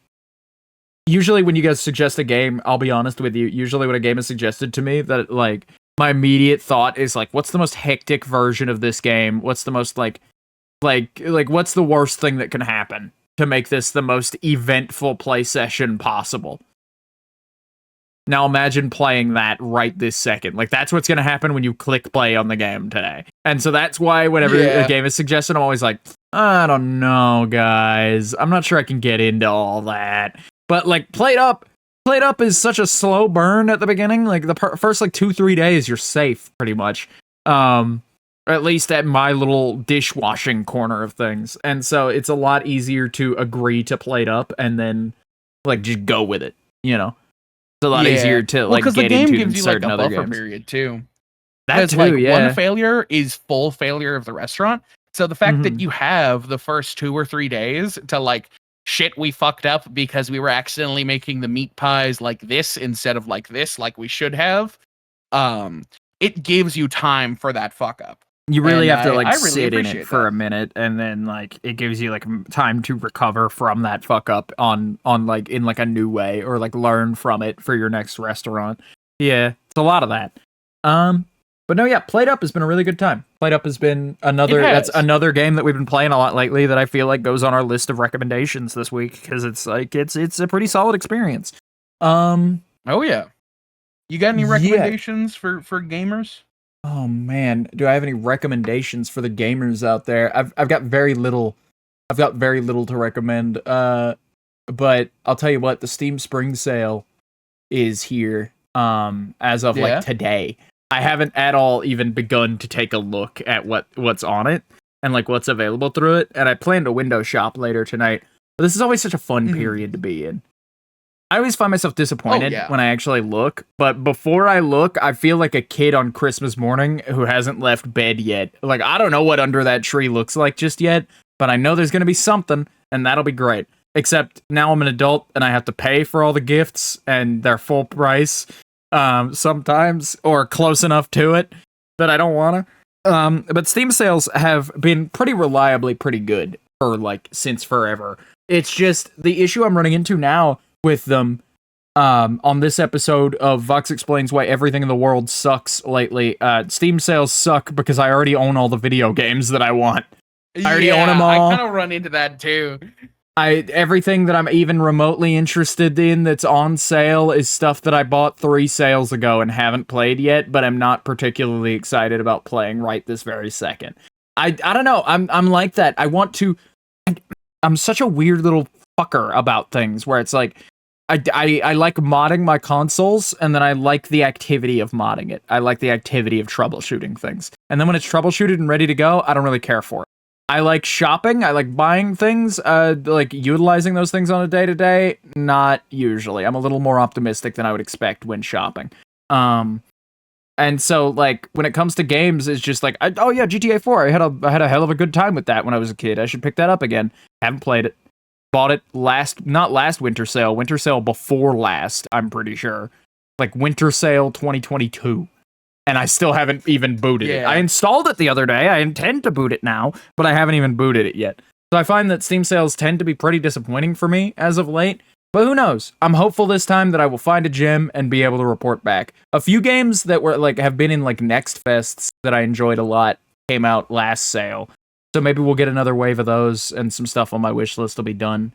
I like using it as an opportunity to clear my wish list of just like, hey, that thing that like has always been $15 on sale, which is just a little bit more than you're willing to pay for it, is now $10. So pick it up, But that's just my general thoughts on Steam sales. I love them to death. I think they're great. I think they're doing the Lord's work over there at Steam by perpetuating an environment of regular, like, pro-consumer discounts. I feel like we're making a lot of good headway, like that the rest of the industry just doesn't or won't keep up with, Yeah. And it's a great thing. I think just for me personally, though, I think I've just taken advantage of it to its limit, where I've hit the bottom of the barrel until but that's the beauty of it. New games come out all the time. I'm sure there's something that came out this year or last year that I want that might maybe be on sale. That's the one good thing about the sales is that some I'll always look through them and I'll always find some indie game that it's like, oh, this came out in October last year? I haven't seen anything about this. It's multiplayer. Maybe Vox and I could pick it up because it's 30 cents right now. And then we have a fine time with it. We have a acceptable time for a $3 game. We have $3 worth of fun, and that's it. Yeah. That's about the beginning and end of it. But we've been doing a lot of that. We've been picking up a lot of really cheap games recently, and I feel bad about it with the move coming up and everything, spending money on fucking video games. But I don't know, they're cheap. They're $1 amusements for an evening. We've gotten all sorts of stuff that I don't know, we play the fuck out of a lot of these games though. I'd say that's why it's okay to me that we have so many of these we can play this together games that we only played the one time and never came back to, is because our success rate is I'd say about 7 out of 10. I feel 7 out of every 10 games that at least between the two of us that we decide we want to play, we usually play it. We usually play it and get our money's worth out of it, or at least to a point where I feel like I got my money's worth out of it. It has a phase where we play it for a few weeks, and then it sort of falls out of favor in favor of something new, and that's okay. That's enough. Yeah.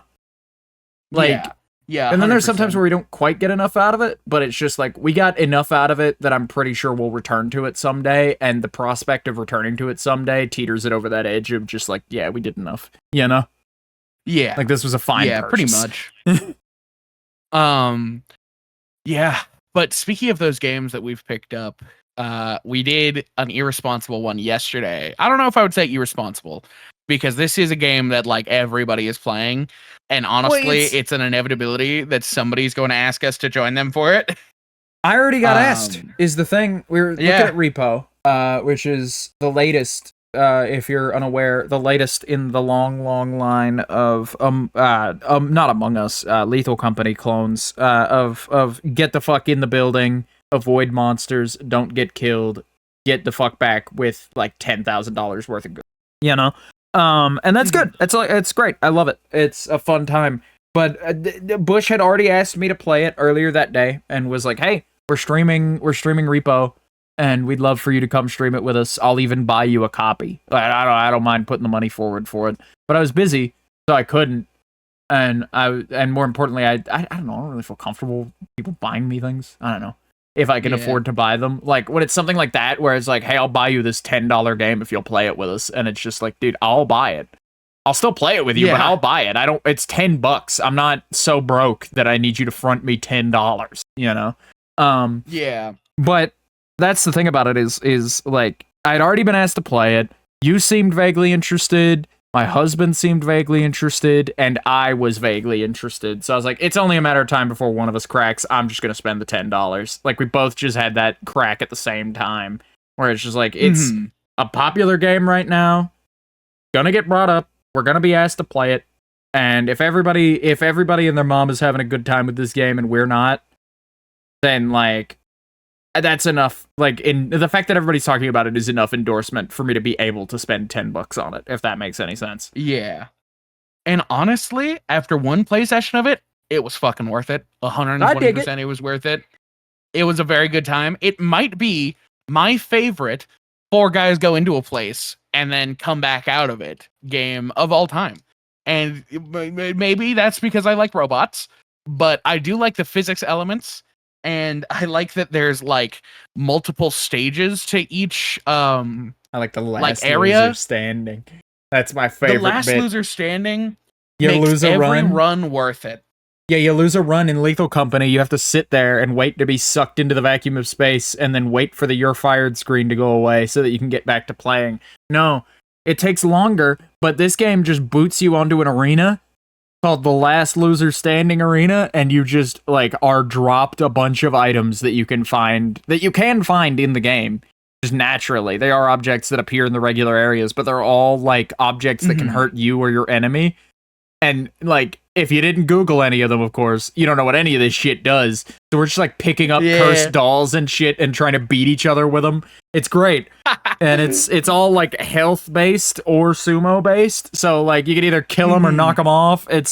Oh man, it's such a good little mini game to play between like runs. It makes every run feel like that much more worth it. And I constantly, like when we were playing it last night, I constantly kept forgetting that was a thing at the end of the round, and then it would happen and I'd go, oh yeah, right, fuck, we get to do this. You know, because it's like 30, 40 minutes of game between that if you play as poorly as we did anyway. But like, it's at minimum like 20, 30 minutes a game before you get to that. So like, there's just enough time to like forget it exists, and then it's back, you know? Yeah. I don't know. I think my favorite part about this game, though, is how they play with your microphone. No other one of these Lethal Company types of games have ever done that before, from what I can tell, where it's like, there's one specific object that everybody on TikTok talks about because it's the funniest object in the game, which is this like time slow, like an hourglass. Yeah, and it makes you slow-mo, so you go like way down here. I think that's a genuinely really cool thing, because when you pick it up, you don't get slowed down at all. Like you're physically slowed down, but you don't talk slower or anything, of course. And the game just makes it so that your game runs slower, and everything that you said at your speed of it is like then replayed to Vox afterwards. And I think that's super fucking cool, by the way. Yeah, I was really having a hard time wrapping my head around it last night. But the fact that they change game speed for two characters, or like for two players, is just, I thought that was really fucking creative. Yeah, and I think it's also creative how you pretty consistently find a new object to fidget with directly into your microphone every episode. I'm sorry, man. I think it's a pretty astonishing thing, because it's a new thing, right? What the fuck are you playing with this time? What is it? What could it possibly be? It's a multi-tool. Oh wow. Of course. Yeah. Always it's not a new one. man. I'm just fucking about with a new version of it. But Good I don't God. know. Repo's a really good time, and I'm excited to play more of it because we've only had one play session of it. But yeah, no, I'm really excited to play more of it too. Speaking of recent releases and things that will be released recently, we got the first teaser today for Power Wash Sim 2. The sequel. Wow, really? Already? And they have my money already. Yeah, no, they're already doing a second one. Which is crazy because they're still like, they just released like a major DLC for the first one. They just released like the Wallace and Gromit pack of like, and each of those DLCs is like 6 levels. So they're working on a second game. That's great. That's wonderful. No matter what they do in it, they'll have well, no matter what they do in it, they'll have my money, pretty much. They're pretty much set in stone that, like, I'm gonna buy fucking Power Wash 2. Because I love the first game. I've played it to death. I've played every level in that game at least multiple times. Like at least twice per level, you know, over the years. Over, like, the 2 or 3 years since that game, like, has been out. And so I'm excited to see what they do in a second one. The only thing that I like really, really want from a player perspective, Steam Workshop support. Give me custom levels. I know. Yeah. You guys make DLC. That's your bread and butter. Where your money comes from. Do it anyway. I want to be able to clean Peach's castle from Mario 64. I want to be able to clean Thomas the Tank Engine. I want to clean Shrek. Not the swamp. I want to clean Shrek. Put him in the game. Clean him. I want like all the Steam trappings for modding.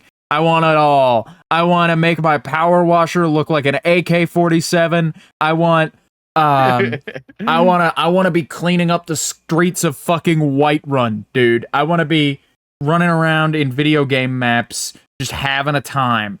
That's the only that's the only feature I feel is missing, is a map editor for the first game. That's all that I feel is missing. It's just like, maybe not even a map editor, but just like tools to make custom maps for the game.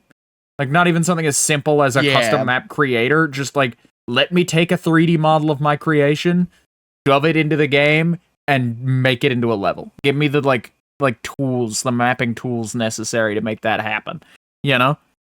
And if you do, Power Wash 2 will have the best replayability of all time, dude. Again, 100%, I've played all those levels in the first game multiple times. As I said, if it had workshop support, I'd easily have another 100 hours in that game.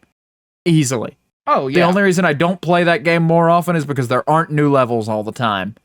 Every time they release a DLC, I put it on my wish list. Subway station. Yeah, I put it on my wish list. I come back when it's out or when it's like on a sale, and I'll buy one. Every Steam sale, I've bought a DLC for that game because they're usually like $8 and they go down to like $2 when they're on sale. So it's like a steal to go like, hey, spend $2, get like a weekend's worth of Shrek themed fucking Power Wash levels. Hell yeah. Sure. Why not? Yeah. You know, that's totally worth my dime, you know? Like, I feel. Yeah. And so I'm excited to see what they do in Power Wash 2. I really am. They showed off some of the levels. The graphics look all right. It was like a very cinematic trailer. They didn't really release any features or anything with it. It was just like here's a bunch of gnomes telling you that Power Wash 2 exists. Which is fine. They're all right. What an interesting thing to choose to go to 2, though, because I would honestly, I would think they would just stick with like 1 until like. Well, I assume they did some like engine updates and shit. Like I assume that's what we're looking at here is like the water physics are better, or like it just like the dirt physics are better, or like fucking visually they've made some breakthrough to make it look way better that they don't want to retroactively apply to the first one. Like I'm excited to see what, if anything, like you said, caused this like incremental jump. It's got to be something big, right? It would be something big if it were me anyway. Yeah. Like I wouldn't see a point in releasing it other than like cash grab. To like have a second one. And that just doesn't really feel like what they're doing with that kind of stuff. Yeah. Speaking of things that have been announced that we don't know too much about just yet, people are fiending. People are fucking fiending for any amount of Switch 2 news, dude. Like over all of my socials, it's just okay. So for those who weren't around for the Switch era of things, like the early Switch era, when people when Nintendo fans were excited about anything Nintendo related, like when Nintendo made things worth being excited about. Like during that period, it was all rumor mills and leaks and drops and direct and predictions and this and that and hypotheticals, and I know they won't, but here's what my dream WarioWare game looks like. It was all shit like that for years. For years. I tell you, the rumor mill on this sort of thing runs deep, and I hate it. It got me so irritated that it was just like every week there would be a new leak of some kind, especially with like Smash Brothers. There would be a new leak every like week or two, and everybody and their mom would believe it. And then it would come out that, like, turns out the random no-source 4chan clearly photoshopped image leak that happened from a guy whose dad totally works at Nintendo, trust me, was not real. And Gino's not gonna be in Smash, guys. How sad. And it just got me so infuriated that people were, like, consistently believing this, like, insanely fake shit. But now we live in an age of AI, and I'm a little more hardened to people believing insanely fake shit. And I feel like I'm a little more well prepared for that sort of energy to return to my life. And who am I kidding? No, I'm not. I really don't want that time back. I don't need it. I don't want it. Keep it. But it's coming back regardless. Like an avalanche, it must come down. And when it does, I'm gonna hopefully manage to steer clear of a lot of it. Let's just pray on that. But people are fiending. I'm hearing a lot from all sides about, like, the Switch 2 is going to have this in it, or the Switch 2 is going to have that in it, or they're going to release this game as a launch title, or that game, or they're already working on this for it, or they haven't been working on one of these for the regular Switch because they're making it for the Switch 2, or this or that. And it's like, dude, calm down. Sit down. The direct where they announce the launch titles and the price of the thing could not be any closer. It's on the 2nd of next month. Yeah. If you could all just like sit and wait. The gap of time was end of January to start of March. And in that time, I've heard the words Switch 2 and leak 7 billion times. It's ridiculous. One for every human being on this earth. Dude, it's just insane.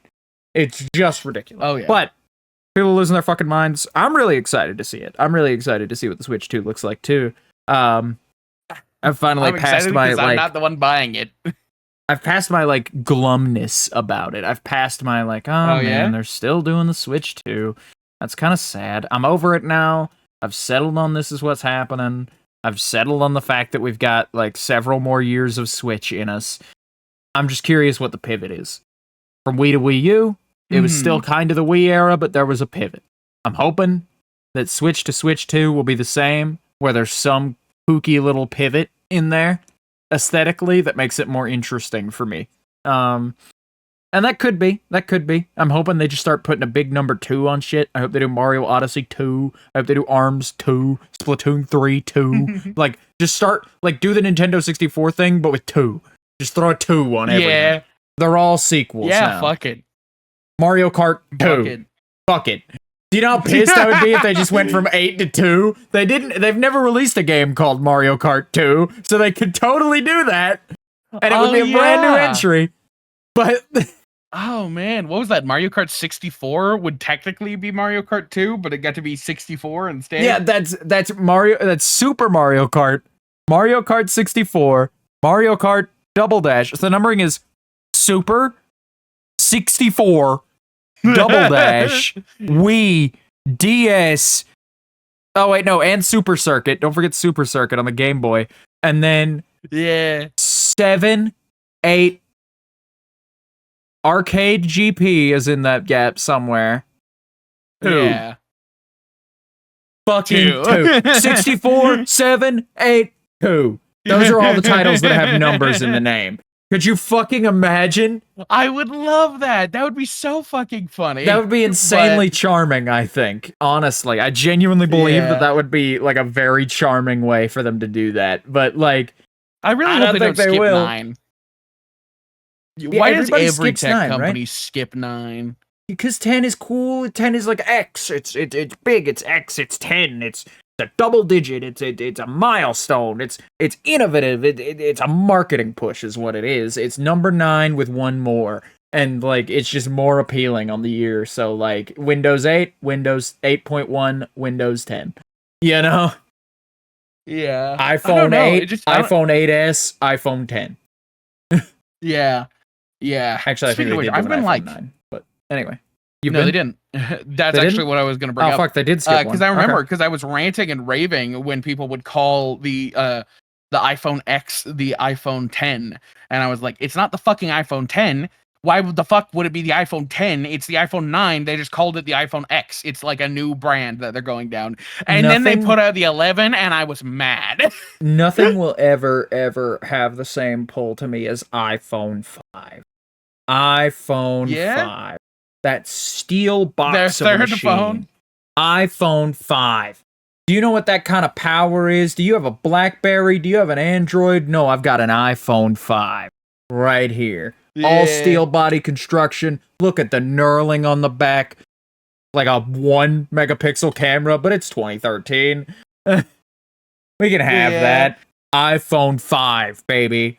The device of the future. It's a steel cube. It's going nowhere.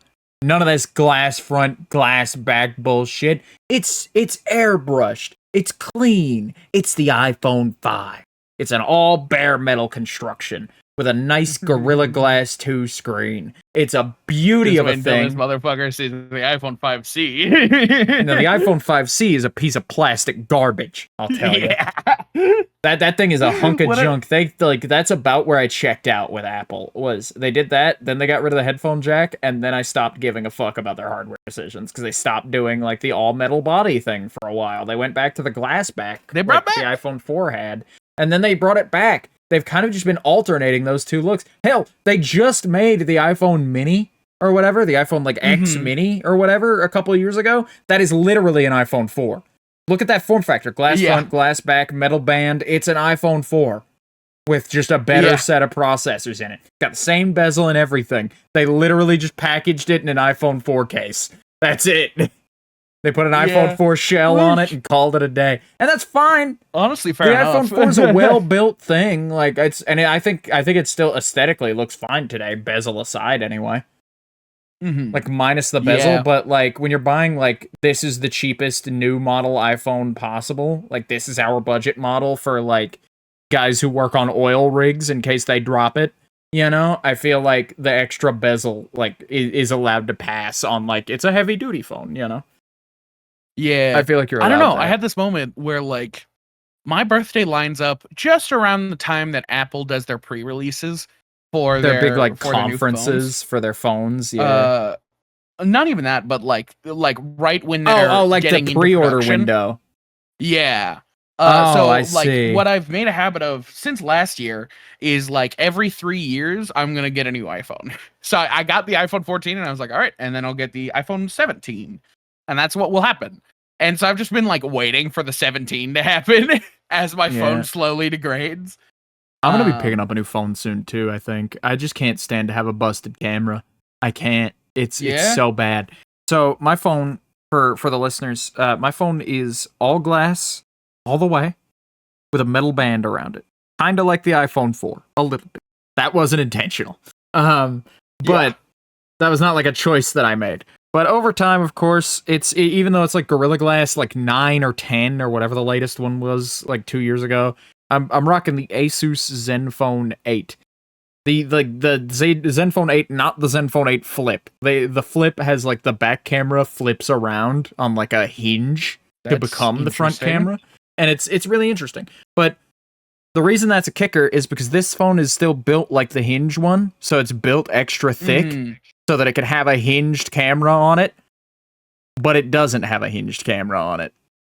So like it's just an extra phone. I've just got a thick boy phone, and I love it. I genuinely love it. I love this big glass and metal thing. It took forever for it to get busted, and I always felt like, which it is busted now, like the back glass on it is like spider webbing a little bit at the top. Not super bad, but like flakes of the glass in like the camera, like the glass that covers the camera, flakes of that fall off of it sometimes, and I have to like check the bed before I lay down some nights. Like I have to like check the sheet just to make sure that I'm not about to get like pin pricked by the smallest piece of glass in the world, you know? But it's fine. It's okay. It works. The phone works just fine. It's starting to like act up on me a little bit though. So I'm thinking of switching to a major brand. I'm thinking of switching to like the Samsung or like to like a fucking like Apple. I'm not going to an Apple. I won't. I can't. That ecosystem just does not appeal to me. The amount of money I would have to spend to be in that ecosystem enough for the ecosystem bit of it to matter to me is far too much. I'm perfectly happy where I'm at with Android. I need a more name brand device. I need to not buy an all glass phone, and I need to buy a phone where the camera isn't like that's part of it, is that the piece of glass that has the camera on it pokes out a little bit and doesn't have a rim on it that pokes out further. So it's like the cameras are under glass, and that sheet of glass is like the thing that's most outwardly protruding on the phone. And so that means when I drop it, all the weight like is on that part. That's the oblong part of it. That's the misshapen part of it. So it lands camera down every time. That's why my camera is shattered to shit. Yeah, that's just like an insane design flaw of the non-flip model, is that it does that. And I'm pretty sure the flip model is built the same way, like with like the glass jutting out or whatever. It's just also on a hinge, so it can fly out and get snapped off instead. So like at least I don't have it that bad. I guess. But either way, I need to replace take this fucking front thing. camera selfies, dude. Could you imagine that? I can't take a front camera selfie on this thing anyway. Even without the flip, because now the screen on the front has like hairline scratches on it, which is like fine, that happens. But it's got like, it's starting to spider web the top of the front screen, the front pane of glass too, just a little bit, just in the top left corner where the like camera cutout is, just right there. Man. Like these cracks are attacking my cameras specifically, and that's it. And the mic on this thing has sounded like buns since day one. So it's been on the way out for a while now, and I've had it for like 3 years, which isn't long enough to not or isn't long enough to just outright replace it in my book. So I'm just kind of waiting. I'm kind of just like saving money in the background mentally, like mentally allotting my emergency fund toward I'm gonna need a new phone soonish, you know? Mm-hmm. And like soonish as in within like the next year. But like for now, I'm just riding with it. We're just gonna ride with it until it gives out, I think. That's just about how it is. You get to a point with hardware where it's like I'm already in too deep to like get out of it now. Like, I already look raggedy as shit pulling out my phone in public, and it's just, like, that's the thing about the damage all being on the back, too, is that it looks so much worse than it is, because you see the back and you go, Jesus, fuck, what does the screen look like? You know? And, like, the screen is actually almost flawless. Like, those hairline fractures I mentioned, you can't even see them until you, like, turn the phone just right against the light to see it. They're that slight. Oh, yeah. But, like, I look like trash, dude, walking in and going like, oh shit, you guys take like Apple Pay or whatever, or like Google Pay? And I pull out my phone, which, who Google Pay? I'm not asking that, by the way. It's just like the only situation I could conceive of pulling your phone out in front of somebody. And then I pull my phone out, and it's just the most cracked up, gnarled fucking glass device that like very clearly was like a very elegant looking glass thing at some point, very ornate. That is now just like shattered because I refuse to put a fucking case on it. I don't like having a case on my fucking phone. I can't stand that. Just like build a phone sturdy. I feel like a case on my phone to me, and call me like insane if this doesn't track for you, but a case on my phone feel like people who walk around with a case on their phone all the time give me the same vibe as people who like all their living room furniture is covered in plastic. It's like, dude, are you ever going to use the fucking thing? Are you ever gonna let your hands touch the $700 device in your, like that you're holding? Like, are you ever going to feel its skin upon yours? You know? No. The only not reason, for a moment. You must hide it away. The only reason. The only reason that I like cases is because you know me. I've got some meaty fucking hands, and when I grab something, meaty hands, the meat butter of my fingers. hands, always gets pretty much. The meat of my hands always wraps around the screen just enough that without a case, it's doing wrong inputs. Like I just need that little like I get that too sometimes. Centimeter worth. And that's not even a case issue. That's because they've started designing phones like mine. Mine does this too, where the screen has like a little bit of a curve to it. They want the device not to have a corner on it, so it curves a little. So the screen kind of just meets right at that curve. And in some cases, it is the curve. In some cases, it does like curve around the corner, like a quarter inch before it like cuts off and meets bezel. Because people like hate bezels that much. But like you need a bezel sometimes, or else like you're gonna like be like hitting like the Z button and shift with your palms, and next thing you know, you're yelling in the family group chat for no reason. You know? Like that's what I like the iPhone that I have currently has like a really sharp flat corner. And that's good for that. But like I've just got thick enough hands that it doesn't work. But also they make phones so goddamn slick. Why the hell did they make a phone again? They're all like glass. The slickest thing in the world? They're all glass backed and shit these days, dude. So it's like and I bought my phone in that like weird drought where there weren't many glass back phones. You know, but like now I want that like metal body look, and like Jesus Christ, I can't fucking find it. I don't know if I'll be able to. I have no clue if I'll be able to. I might even sign a phone plan this time. I might go fucking crazy and become an adult and finally sit down and get a phone plan. That might be what I do. Yeah. One of those sweet babies where they charge you just a little bit too much for the service, but you get the latest iPhone every other year, so it doesn't really matter, you know? Yeah. One of those bad boys. Do they even do those anymore? Do they even write 2008 recession deals like that anymore where like you get a new phone every couple years? Because those shits were a gold mine, dude. Every adult in my life was walking around with the fucking like AT&T like, yeah, no, I got that deal they're running, so I get to just like I get to go have the new iPhone today, and then I get to like, and this was when like the iPhone 3 or the iPhone like 4 and 5 were coming out. Where they were only on the like second, third iPhone, where having an iPhone at all was like you were the shit for that already, you know. But I don't know. They probably don't cook them like they used to for that. But either way, what were you saying? What I have like a system where I trade in my phone and they like give me however much it's worth, which is usually about like And that saves you having to get rid of the phone too. Dude, when I switch away from this phone, I'm getting nothing out of it. I'm not going to fucking bother selling it. I'm not going to get anything out of it because the cameras are busted, first of all. Second of all, even if they weren't, I wouldn't want to go through the hassle of trying to sell it, dude. Last time anybody I knew tried to sell a phone, they got scammed immediately. And I'm not trying to put up with that. And even if I don't get scammed and it goes well, you got to list it on like eBay or like Facebook Marketplace or some shit. And then you got to go to Craigslist and then you got to sit with it. And it's a whole rigmarole. This thing is going in a drawer. Long story short, this is going in a drawer with every other phone that I've ever had. And it will live there forever. You know, I would love to be able to take this in and go, hey, can you give me like $200 for this in credit toward the next thing that I need? Thanks. That would help. You know, dispose of it. Get rid of the fucking thing. But then the phone plan, they just add like an extra $20 on top of your phone plan. Well, not $20. It's usually about $5 on top of your current phone plan, and then you just have the new iPhone. And like you'll eventually pay it out by the time. Even if you don't pay it out, you can just move those payments to your new phone. Yeah.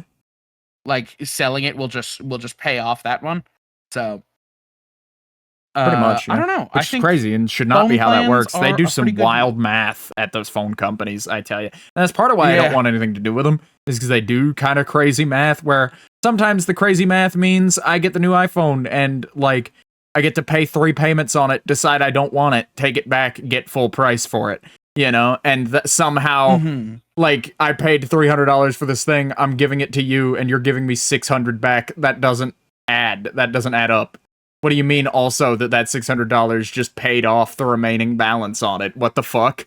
You know, like that shouldn't be how that works. But sometimes it's, why the hell is my phone bill $4 billion? You know? Yeah. Yeah. Sometimes it's just like, oh yeah, you had your yearly payment and that lined up with your, with a little bit of an overdraft that you had on your phone. An overdraft fee. So then you went over your limit on minutes too, and it's like, fucking minutes. It's fucking 2025. It's unlimited. It's what are you talking unlimited. about? What do you They've mean, been unlimited since 2008. What are you saying to me, minutes? You know? Yeah, but god damn, dude. I don't know. Phones are good. Phones are a good time. Phones are a good time. Is that your sentiment? We've done that for everything this episode, because it's always been like a show or a movie. You've gone, the topic's a good time. Anyway, we can move on now. You are not saying how many you can get away with. That was not an intended bit. That is not an intended bit, you dirty son of a bitch. You just look like a fool. You just look like a fool and want to look like Megamind for it. No. It wasn't until like the last 2, but I've been doing that almost every episode. I bet you could compile a list of me going, yeah, but blank is pretty cool, or blank is a good time. And then like you would have like genuinely a fight about episode worth of time of me saying that, because that's just how I end things. I don't know. I'm kind of dumb like that. All right. I just have a hard time closing topics. I can't stand for this. You fooled me for the last time. You can't stand for it? Oh, me no. And you. We're going to fucking fight about it. Episode 50. Episode 50, we're doing hypotheticals. You bring your best 5, you bring your best 5 yes or no hypotheticals. Each one with a premise and a caveat. Whoever can honestly say, yes, I would genuinely do that. If you say, like, yes, I can do that, that is a point. We're going point for point on who would do the most of these hypotheticals. Name of the game? Okay. Try to get the other guy. Try to find something that the other guy specifically would not agree to. Like, that would be real painful for him to, like... All right. Yeah, it's got to be real tight. I'm throwing down the gauntlet. That's what I'm doing for episode 50.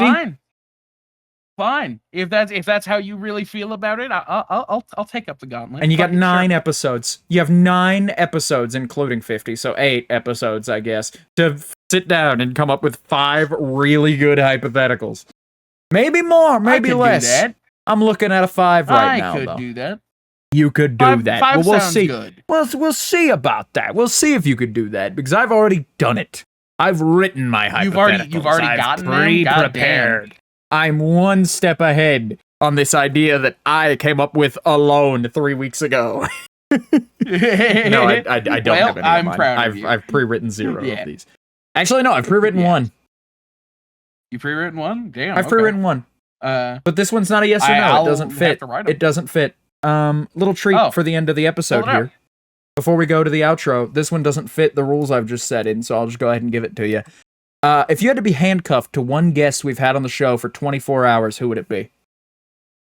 Oof. Can't be me, can't be a host, has to be somebody who's guested on the show. I would want to say Jake Stone, but I feel like he'd get me involved into some shit. He'd get you involved, like you're gonna be in an alleyway getting like with some guys that owe Jake Stone some money or something.